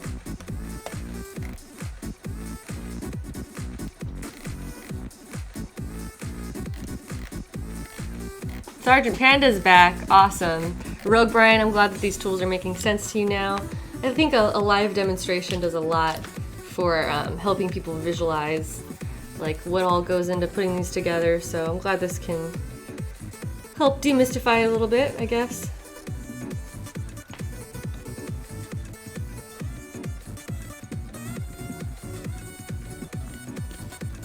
Alright. Whew. So my leather is bending a little bit because it's wet, which is, you know, what the water's for, is making the leather more malleable. That's what water is doing. So anytime I'm cutting or beveling or adding surface impressions, I'm adding water because the water serves to make leather malleable. And you can see that in action right now as I'm trying to burnish this edge, applying pressure to the side of it. It's like causing the leather to fold in on itself because it's wet, and so it's not holding up in the same way it would if it were dry.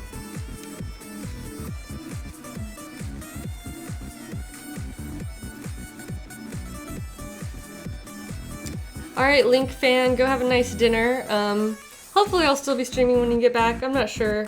But I'm gonna do as much as I possibly can until I run out of materials to keep going.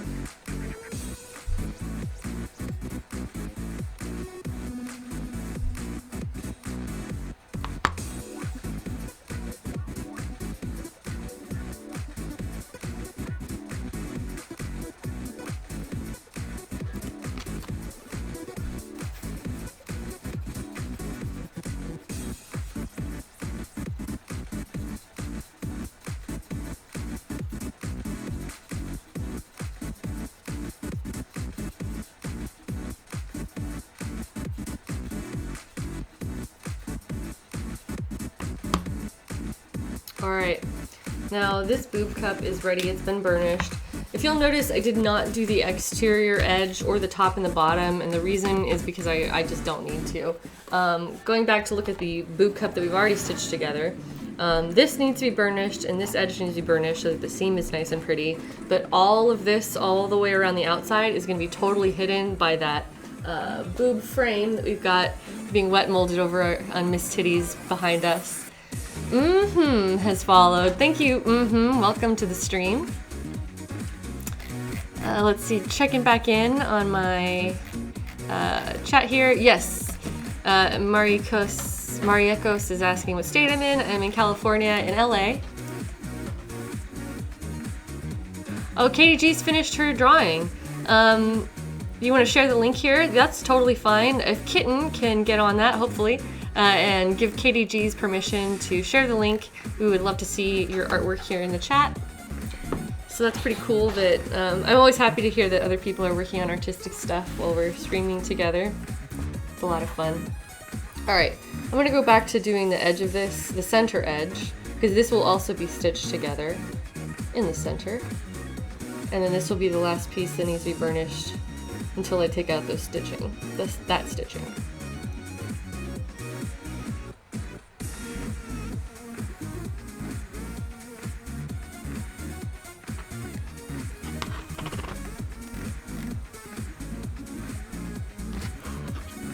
Oh, Kitten got it working again. Awesome. Glad to hear that. Kitten, thank you so much for your help. You are an awesome mod, and I really appreciate you showing up and helping me out like this.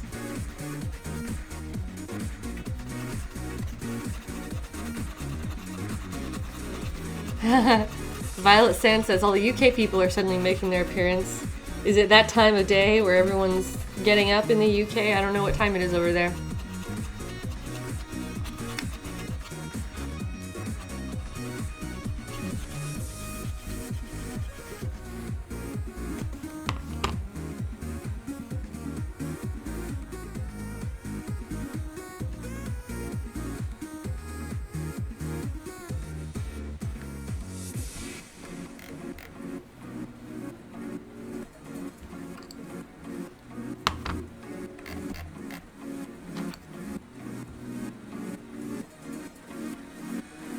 Everyone's night owls. Okay, sorry, I got my time zones mixed up.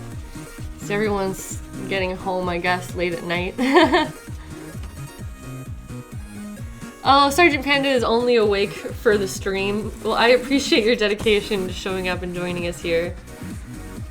Oh no, Katie G's got timed out for the link. Sorry about that, it goes by quickly. But hopefully you can get it fixed up and share that link. Sorry. Yeah, Nightbot is ruthless.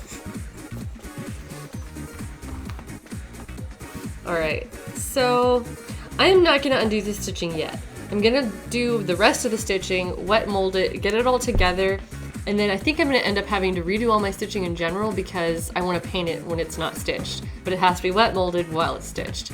So it's just sort of oh, here we go. We got the link on Twitter.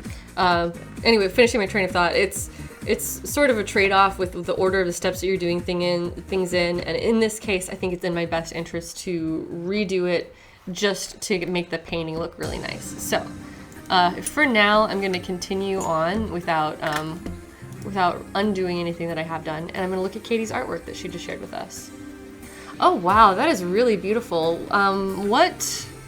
It looks like maybe charcoal or graphite. What material are you using for that? What's your medium?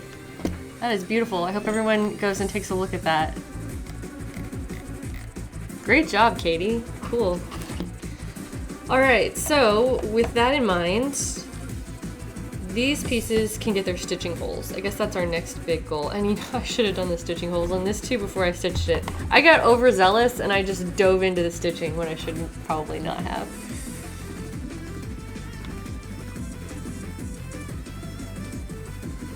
Rogue Brian is doing some patterning on his costume tonight. That's pretty cool. Pattern drafting. I'm glad that this is helpful for you for learning the techniques for leather stuff you want to do.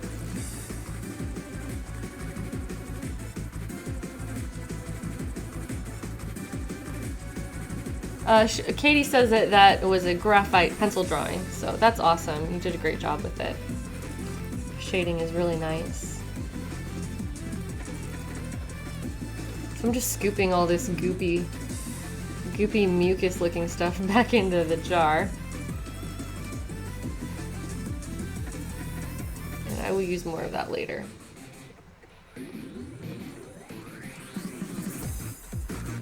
And I'm gonna toss this.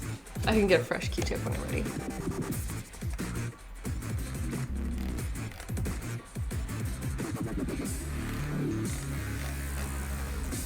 Mariekos is heading out. Thanks for, coming into the stream, and we've loved having you here and talking in the chat. So maybe we'll see you later. If not, have a good night. And Kitten says that she's gonna work on something in the next stream. That makes me really happy to hear, is that this is inspiring people to be creative. It's exactly what I want to be doing. So I am so glad to hear that that is useful for you guys.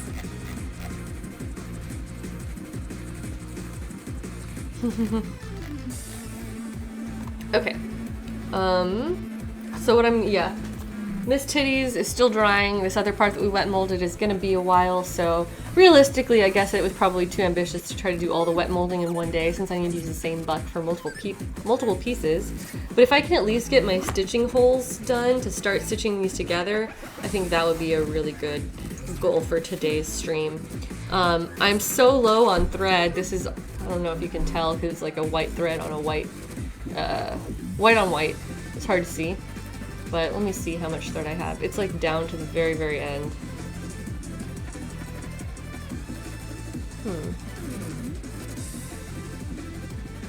So yeah, realistically I could not continue stitching today anyway. I'm gonna need to go get some more thread before I can continue that. Here we go. It just needs to be unraveled at the very end. Oh, that's interesting. It like has a separate piece of thread that just ties the thread on. So this is it. This is the very end of my thread. I've gotten through an entire spool of white thread. Oh, and that's another pieces too. Yeah, so I have just like scraps here. None of this is going to be useful for stitching the rest of this together. So I'm just going to toss all of this and move forward with the knowledge that I can't stitch anything else today, which is a little disappointing, but I should have planned better if I wanted to do that. So I have white wax thread on my shopping list.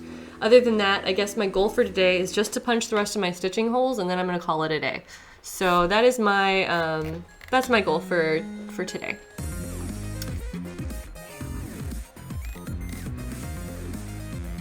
Mandolin is just toiling away on their chainmail. Yay for everyone's crafty projects. Rogue Brian asking, Heidi, are you a partner/affiliate for Twitch subs yet? Not yet. I've only been streaming since the beginning of this month, and I think that I need to be streaming for 30 days before I can qualify. So that's a few more days. In like 2 days, I can apply for affiliate status, and that's my goal. That's my intention. So we'll see how that goes. But hopefully I'll have something good to report on that soon, and then maybe we can get some emotes for our chat, which will be fun. But currently, no, I'm just streaming for fun.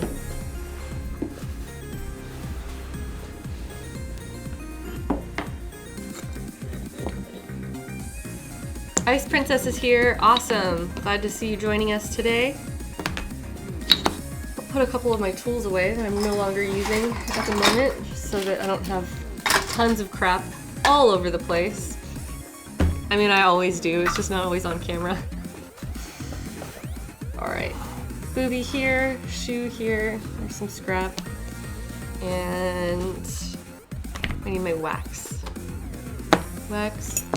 Hole punches. I think I want to take a slightly different approach to punching these holes, which is what I was talking about earlier.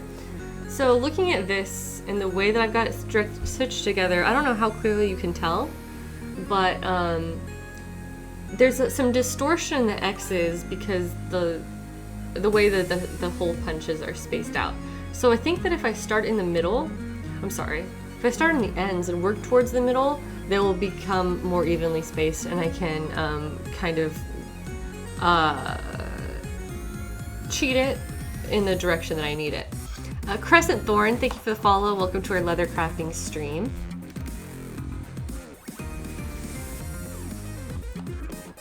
Rogue Brian asking the follow/view quota for the affiliate status. I think the view the view quota is like 3 viewers. So yes, I have met that. It's not very high, luckily, so I think that I'm well on my way to becoming an affiliate, if not a partner.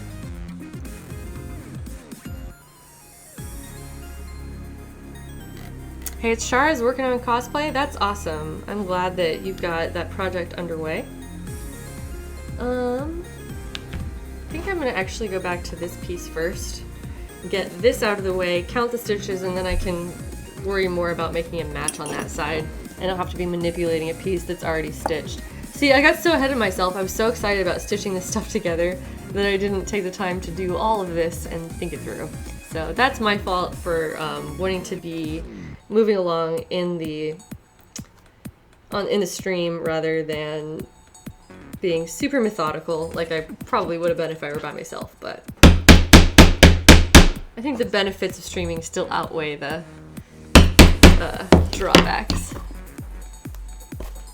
Kokiri 4D, this is a Game Chops playlist. You can find it on Spotify. It's one of the official Twitch playlists. I linked to it earlier, but I honestly don't want to dig it up again, sorry. But yes, you can look up Game Chops and they have some amazing music.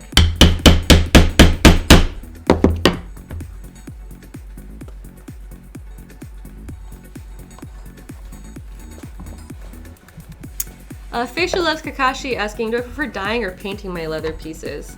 Both, depending on what style I'm going for.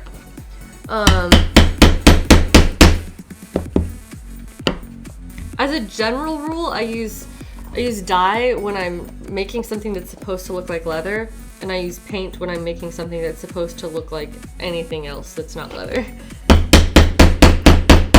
To clarify that statement, like if I'm making something that has a faux metal finish, then I'm painting that because that's an opaque layer of color sitting on top of the leather. Dye is a color that will be absorbed into the leather, and so you're still able to see the surface of the leather and to see any sort of natural variation throughout it. And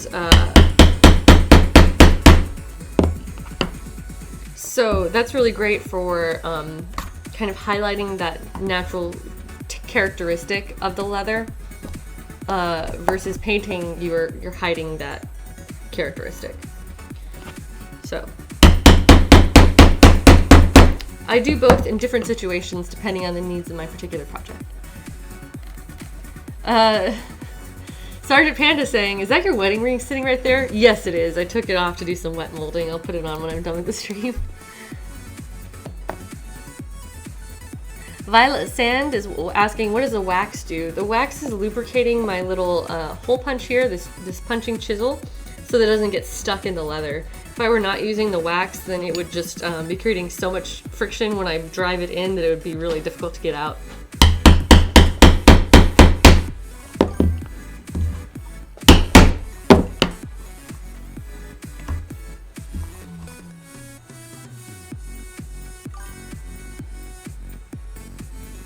Mr. Hoods HD has followed, as well as Jokar HD, and it's the Egg Eagle HD. All these HD names are coming here tonight. Thank you guys so much for the follows and welcome.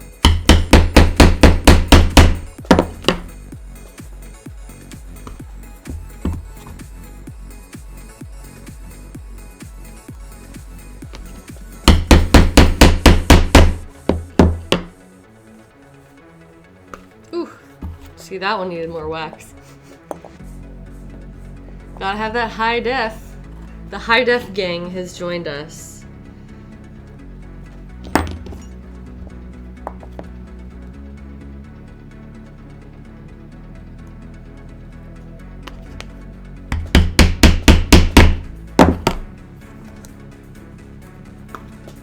Alright, let's see how many holes we just punched in this piece. 1, 2, 3, 4, 5, 6, 7, 8, 9, 10, 12, 13, 14, 15, 16, 17, 18, 19, 20, 1, 2, 3, 4, 5, 6, 7, 8, 9, 10, 30. Exactly 30. 1, 2, 3,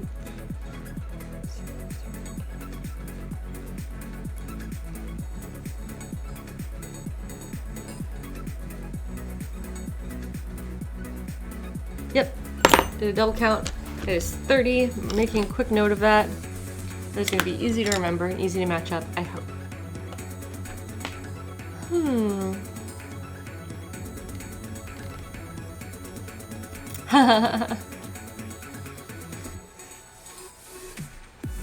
Alright, now setting this aside, I need to add 30 holes to this side. And I'm going to start from the same end, which was the top. I'm actually going to line these up and just make sure that I'm... Looks like this side is a little bit longer, maybe. The way it got cut, I guess I just wasn't careful enough. That's fine. I just need to average them out so that they are matched up along the center.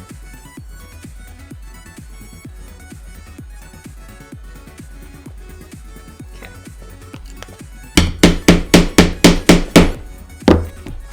Since these are both straight lines, I think that I won't have any problems with getting the same number of holes with an equal distant chisel.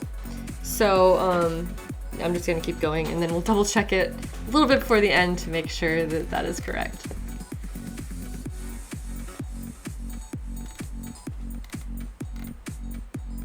Rogue Brian asking, does punching the holes add any length to the seam? Like, does it stretch it? Not that I'm aware of. I mean, maybe on a microscopic level that could be, you know, something that's happening there. So I wouldn't rule that out, especially if you're doing like a really long seam. But not that I have noticed in any way that affects the quality of the product so far. Certainly not with these shorter seams, it's not a problem.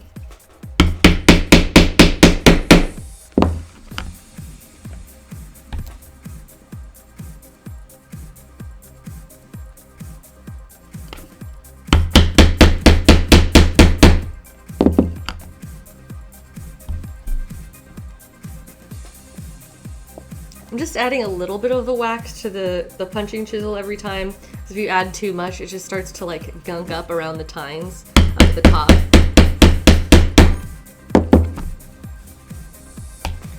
Liam has followed. Thank you so much and welcome. Working on the leather project here today.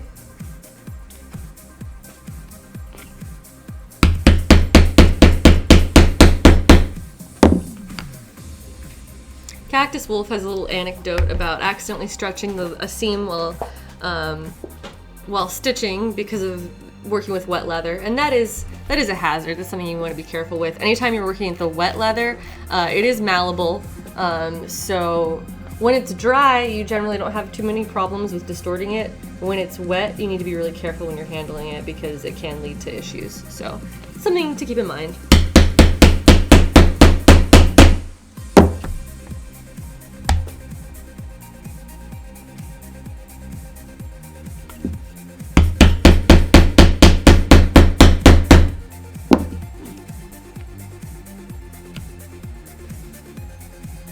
Joker HD says, we know Sergeant Panda IRL and he's always recommending that we watch the stream. That's so kind of him. Also adding, and he's also gay. Great. Welcome. And I'm glad that you are friends with Sergeant Panda. He's been a great addition to the stream.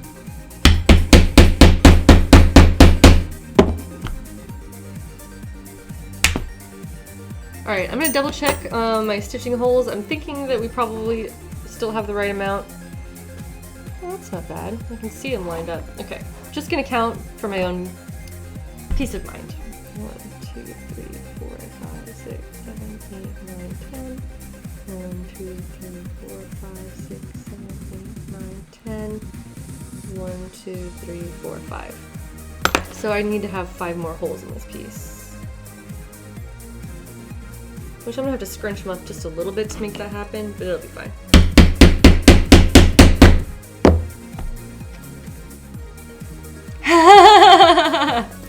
Sergeant Panda's coming back saying, first of all, I'm not gay. Second, there's no second.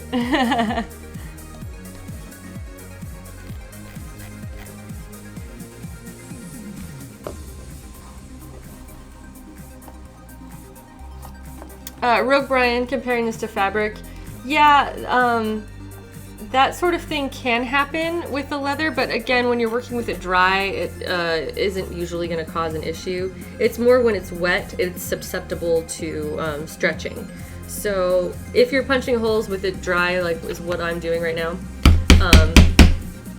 probably not something you have to worry about, but anytime you're working with it when it's wet, yeah, you're opening up a possibility that something will get stretched out of place. So just good to keep in mind as you're going. All right, now we have 30 holes on both sides. Our center seam is ready to stitch, which is gonna have to happen another time, unfortunately. And moving on to my last seam, and then I think that's gonna be it for the night, for my stream anyway. So that's my goal for right now, is to get that much done. And I'm gonna fix my hair really quickly because it's bothering me.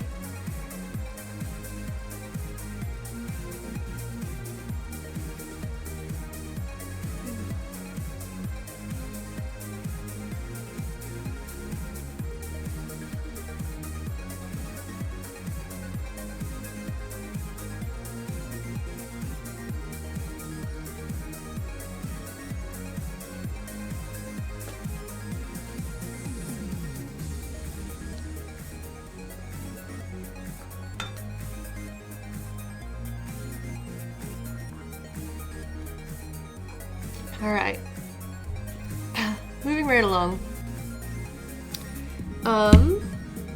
So we had 47 holes on the last piece, and we also determined that this piece, the side boob piece, is, oops, yeah, this is how that lines up.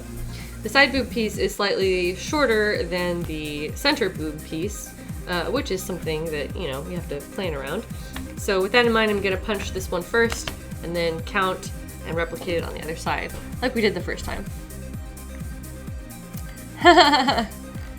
Pro Jared says, I'm putting my hair up, so work must be getting serious. That's right.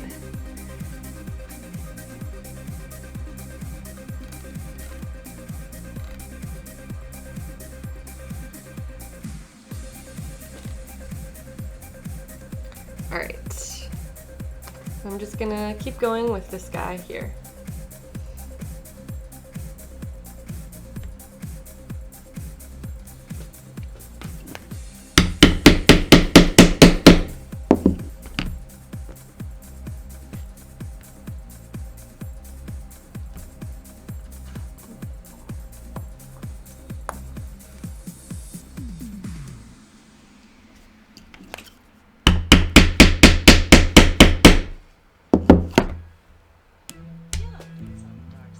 Like things on the dark side, don't you?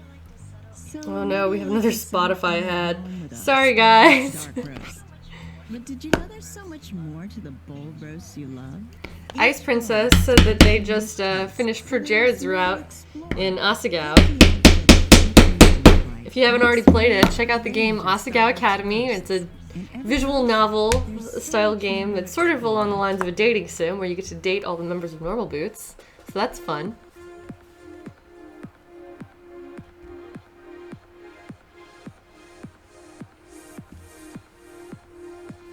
Oh yeah, Jared, if you're still here, Faisha loves Kakashi. Totally called you out on mispronouncing their name.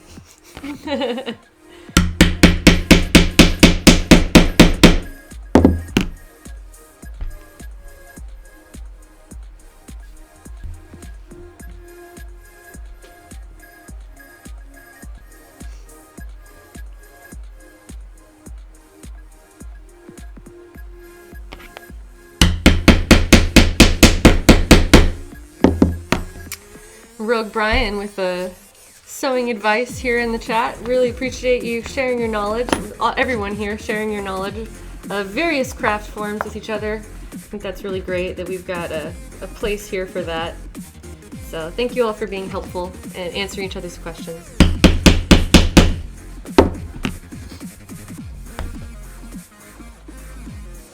Oh no, you're wonderful. I really appreciate everybody helping each other out here in the chat, because I don't always have time to answer every single question, especially when it's not directly on topic. But I really am glad that the chat and or the stream itself can be a good place for learning and sharing and helping. That's what I want, so I'm happy that everyone here is doing that for each other.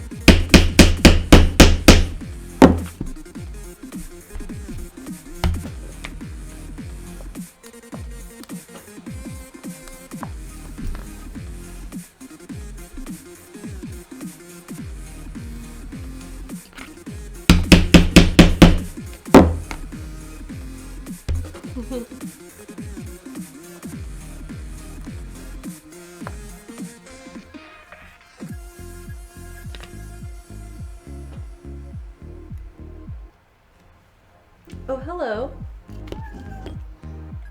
Guys, we have a visitor. I don't know if you can hear him yet, but someone has approached. Hey. Hi. Would you like to do some leather work with us today?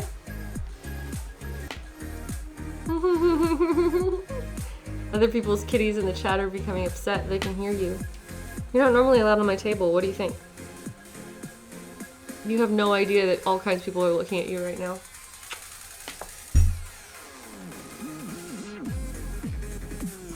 Everybody say hello to Aries. This is my son. He's 10 years old. If you can't tell, he gets his looks from me. We have matching hair. He won't even look at the camera. Oh, you're so aloof, Aries. He's so enormous. Alright, I'm setting you down now. Go bother Jared. Ugh. I have cat hair all over me. Everyone with the Aries emotes in the chat.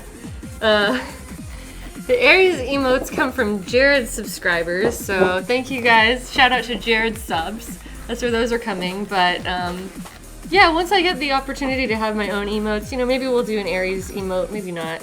Although I would love to start brainstorming for emote ideas.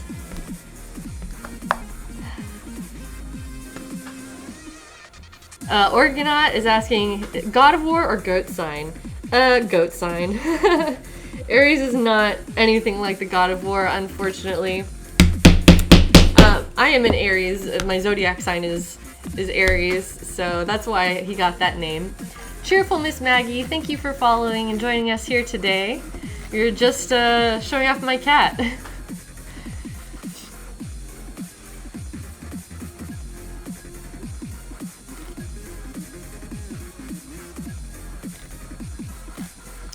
Oh, Des says that she loves the idea of a hammer for an emote. I think that would be really cute since I'm usually doing leather work. Judge Sims is back saying, I just got home and Heidi's still streaming. You weren't kidding about this being a long stream, were you? No. Although, once I get these holes punched, that's going to be it for me for today.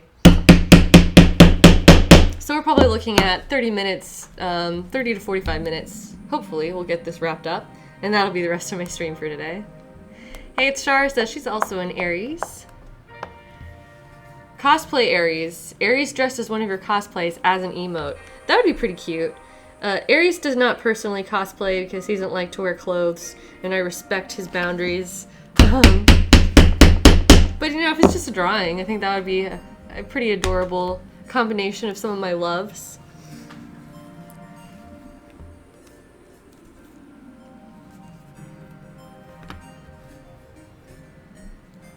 Facial loves Kakashi asking, oh, my chat jumped up.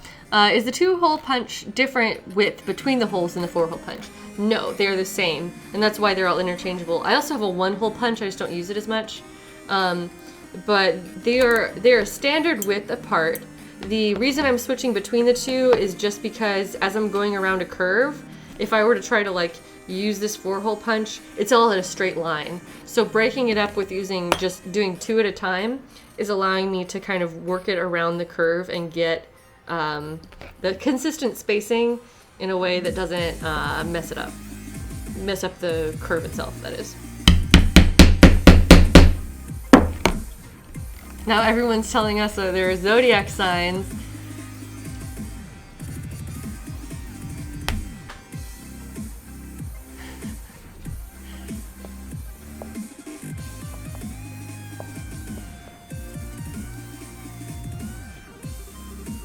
Rogue Brian saying that he's still laughing at the idea of me using my cat's hair for a cosplay. Yes, I did do that. If anybody wants to see that, go to atelierheidi.com. Under the costumes tab, look up Holo. The cat ears, or the wolf ears that I'm wearing with that costume are made out of real cat hair from Aries because that's how I decided to make it. KDG's is going to, going to bed, but still leaving the stream on, just maybe probably leaving the chat. Thanks for this fun stream. Thanks for coming. Glad to have you here. Meanwhile, El Angosto is just hanging, just showing up.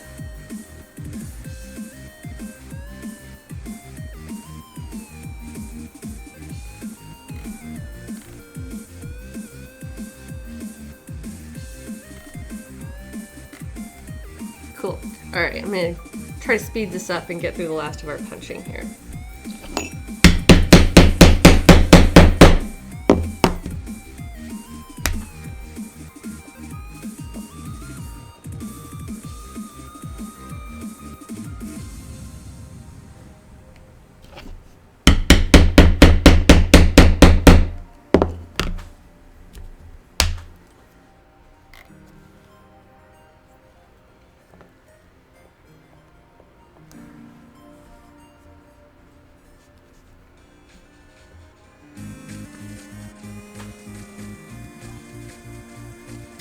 And our cow has followed. Thank you for the follow and welcome to our leatherworking stream.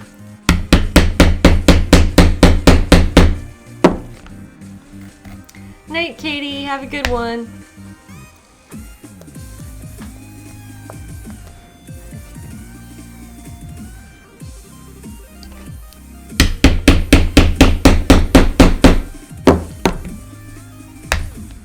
Alright, we're getting down to our very last holes. I'm pulling out the 2-hole punch for this one. Yeah, that's going to be the last one on this row. Alright, now I'm going to count the number of holes here. It might be 47, it might be more or less. We'll see. As long as it lines up with this other one that I'm about to punch next, that's all we need.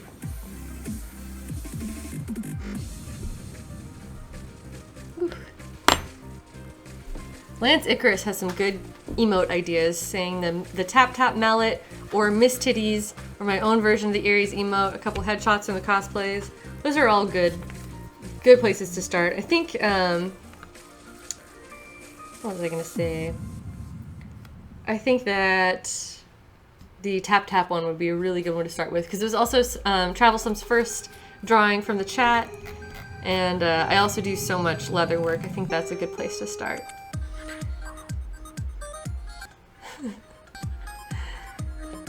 Makona says that she likes my Futaba Sakura cosplay. Thank you, that makes me happy to hear. I really enjoyed making that one. Alright, counting. So give me a second, let me count these up and then we'll keep chatting. Ooh. Just like twisted my arm weirdly. Okay. 1, 2, 3,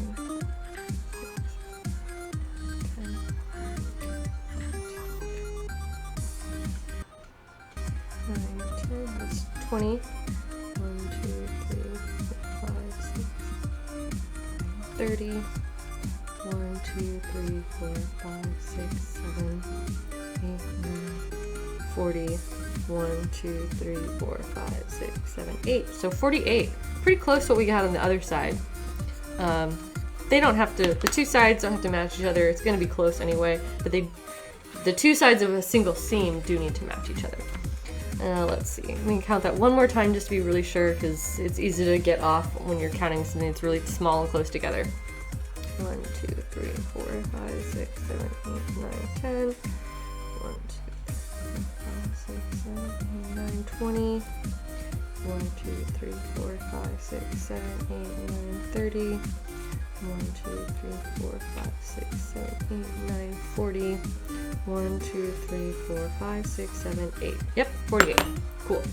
So I said I was going to take another approach to doing these, and that is true. And what I'm going to do is start from both ends and approach the middle. And as I get to that point where I'm double checking my spacing, the ones in the middle are going to be the ones that are more spaced out, which I'm hoping will have the effect of creating a more even looking stitch line, although it's not too bad on this one. It's fine, it's just not as perfect as I kind of wish it was. So we'll see how I can do on hopefully getting a more perfect on the second side. Let's see.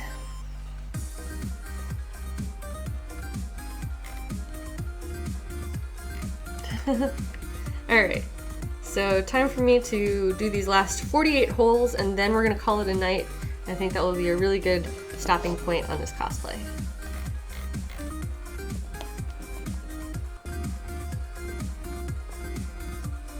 Torpid Forterra is asking, or Torpedo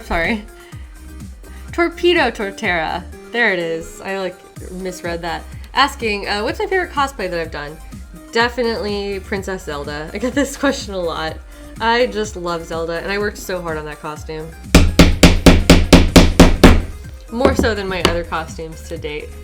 So, yes.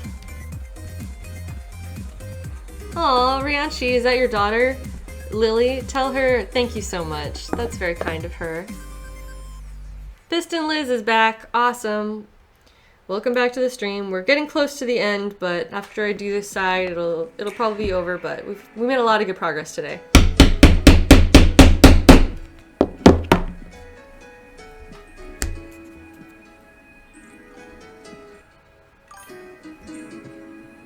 Otaku Trashed has followed. Thank you for the follow, Otaku Trashed.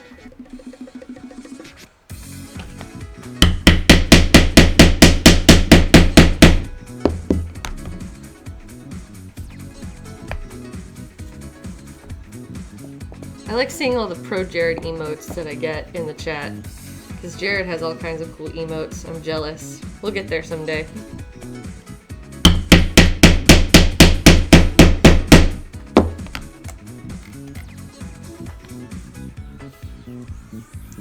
Flamingo 31 is saying, new here, do you make only cosplay clothes? It looks good. I make mostly cosplay clothes. I do occasionally design little one-off things for myself, but I don't do any sort of mass-produced fashion or anything like that. And I don't generally consider myself a fashion designer, although I have made a couple of things that are more along those lines. It's mostly costume construction that I'm up to here.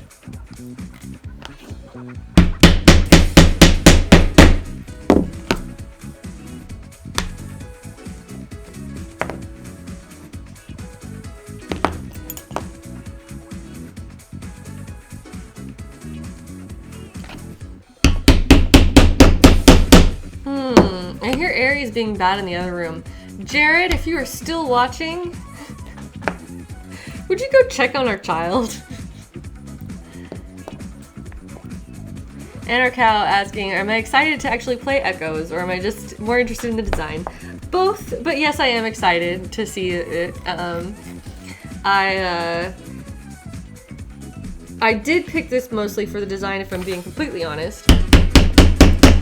Which is totally valid, and that's how I choose a lot of my costumes, because I am mostly inspired by designs themselves. Flamingo has followed. I hope that I'm saying that right. It's like flamingo almost, but it's like go-go and with a P. If I'm completely off base, please let me know. Brian is asking, now that you moved, are you doing any outside work that you did for theater, or are you planning to focus on your own work? I'm not doing any outside work. I also, when I was living in Texas, I have a theater degree, and I was working on college productions, but I was never working professionally in theater. And to be honest, I don't like theater that much. Which is something I always felt like I couldn't say out loud when I was in school for theater. Right now, I am focused entirely on my own projects and doing the streaming and just kind of growing the stream and seeing what all I can do with that. And so that is my main priority right now. But I'm having a lot of fun with it, and I've really enjoyed being out here with other like-minded creative people.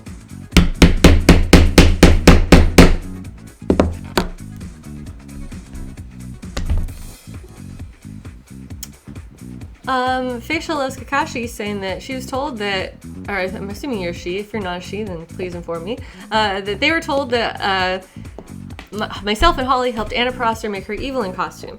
I helped a little bit, but it was mostly Holly. And Anna also did a lot of her own work. She did the sewing for her tunic, and she made that on her own. She's a great seamstress.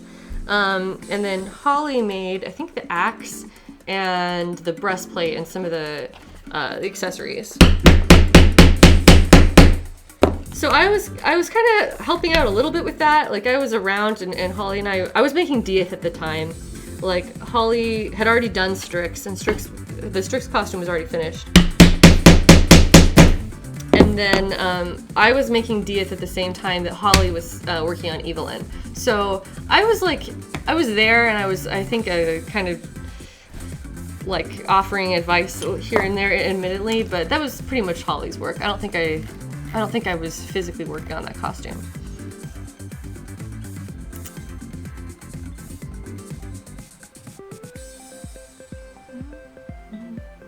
Judge Sim says suplex the cat.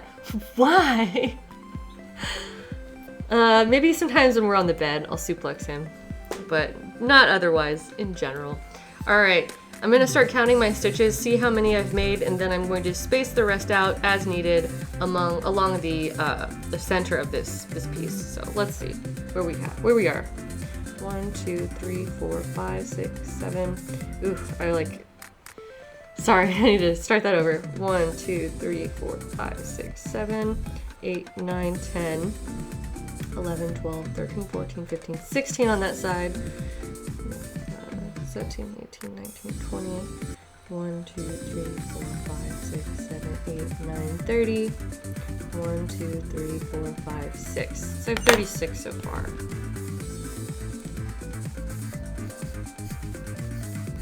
I need to do 12 more holes and have them spaced out as evenly as I can.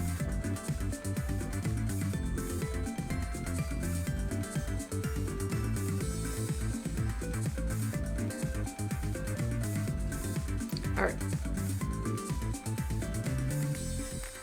Once again, I'm just using my chisel to create some impressions in the surface. I'm just dipping it in the water so that it helps. Actually, this is a little bit more efficient than trying to use my chisel. There we go.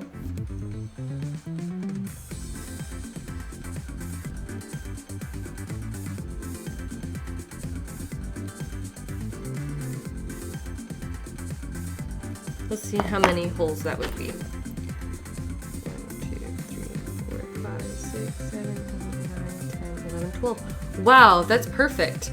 So I can punch exactly straight along, and I don't need to try to cheat to add more or less. So let me double check that that's gonna add up to 48, but I think we're golden. 1, 2, 3, 4, 5, 6, 7, 8, 9, 10, 11, 12, 13, 14, 15, 16, 17, 18, 19, 20. 1, 2, 3, 4, 5, 6, 7, 8, 9, 30. 1, 2, 3, 4, 5, 6, 7, 8, 9, 40. 1, 2, 3, 4, 5, 6, 7, 8. Hell yeah!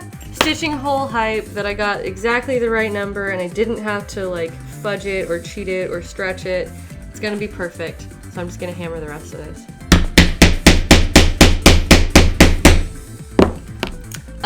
Brian is saying, wasn't it 47 holes, not 48? The previous boob was 47. It's okay if they don't, they have exactly the same, because it's close enough that it's not going to be like discernible to the naked eye. I would be a little concerned if someone was studying my boobs so closely that they were like, wait, that side has one additional stitch. But yes, it is 48 for this side of the boob.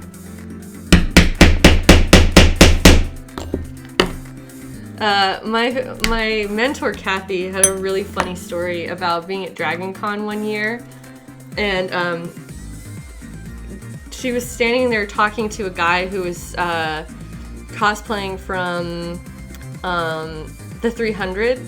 So they were like the Spartan armor, and as you recall, those guys are all shirtless and wearing very little with their glistening muscles, but they have like these cod pieces over their crotches, and so it's Dragon Con and everyone's been drinking, and so Kathy like looks over and like is staring at this guy's crotch because she's trying to figure out how the leather pieces are seamed together on this like perfect cod piece that he's wearing. And he looks at her and is like, hey, my eyes are up here. And like calls her out on staring at his crotch when she was just looking for like crafting reasons. And she was so embarrassed, but it was really funny.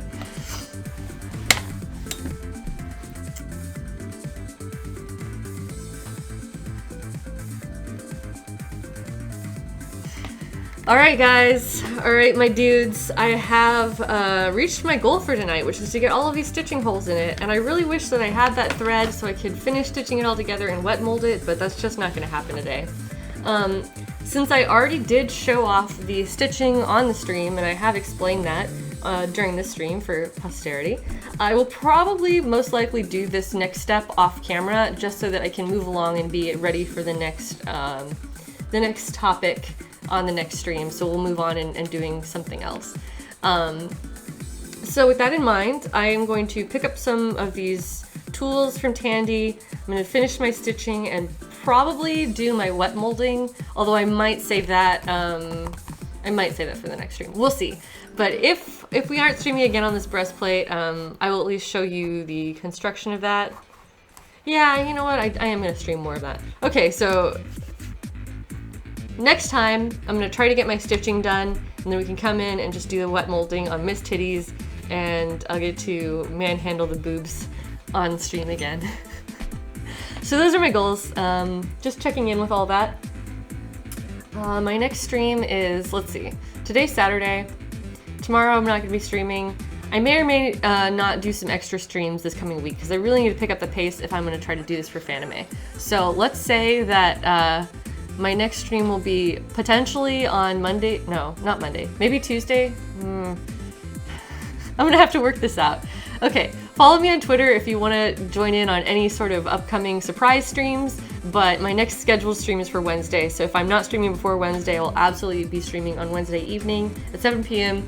Pacific. Otherwise, I'm gonna try to put in an extra stream on one of these coming afternoons. So keep updated, keep up to date with Twitter and or following me here on Twitch, and I'll announce that if I decide to do that choice. Lance Icarus says Tuesday stream. Okay, I don't know. We'll see that. We'll see when we get it worked out. Rianchi, thank you for the link, and I'll check it out. I don't currently need anything, but I just want to keep up to date with artists. Hyena FSA, thanks for the follow. If you weren't already watching, we are ending the stream now, but thank you for joining in, and you'll get that notification for next time.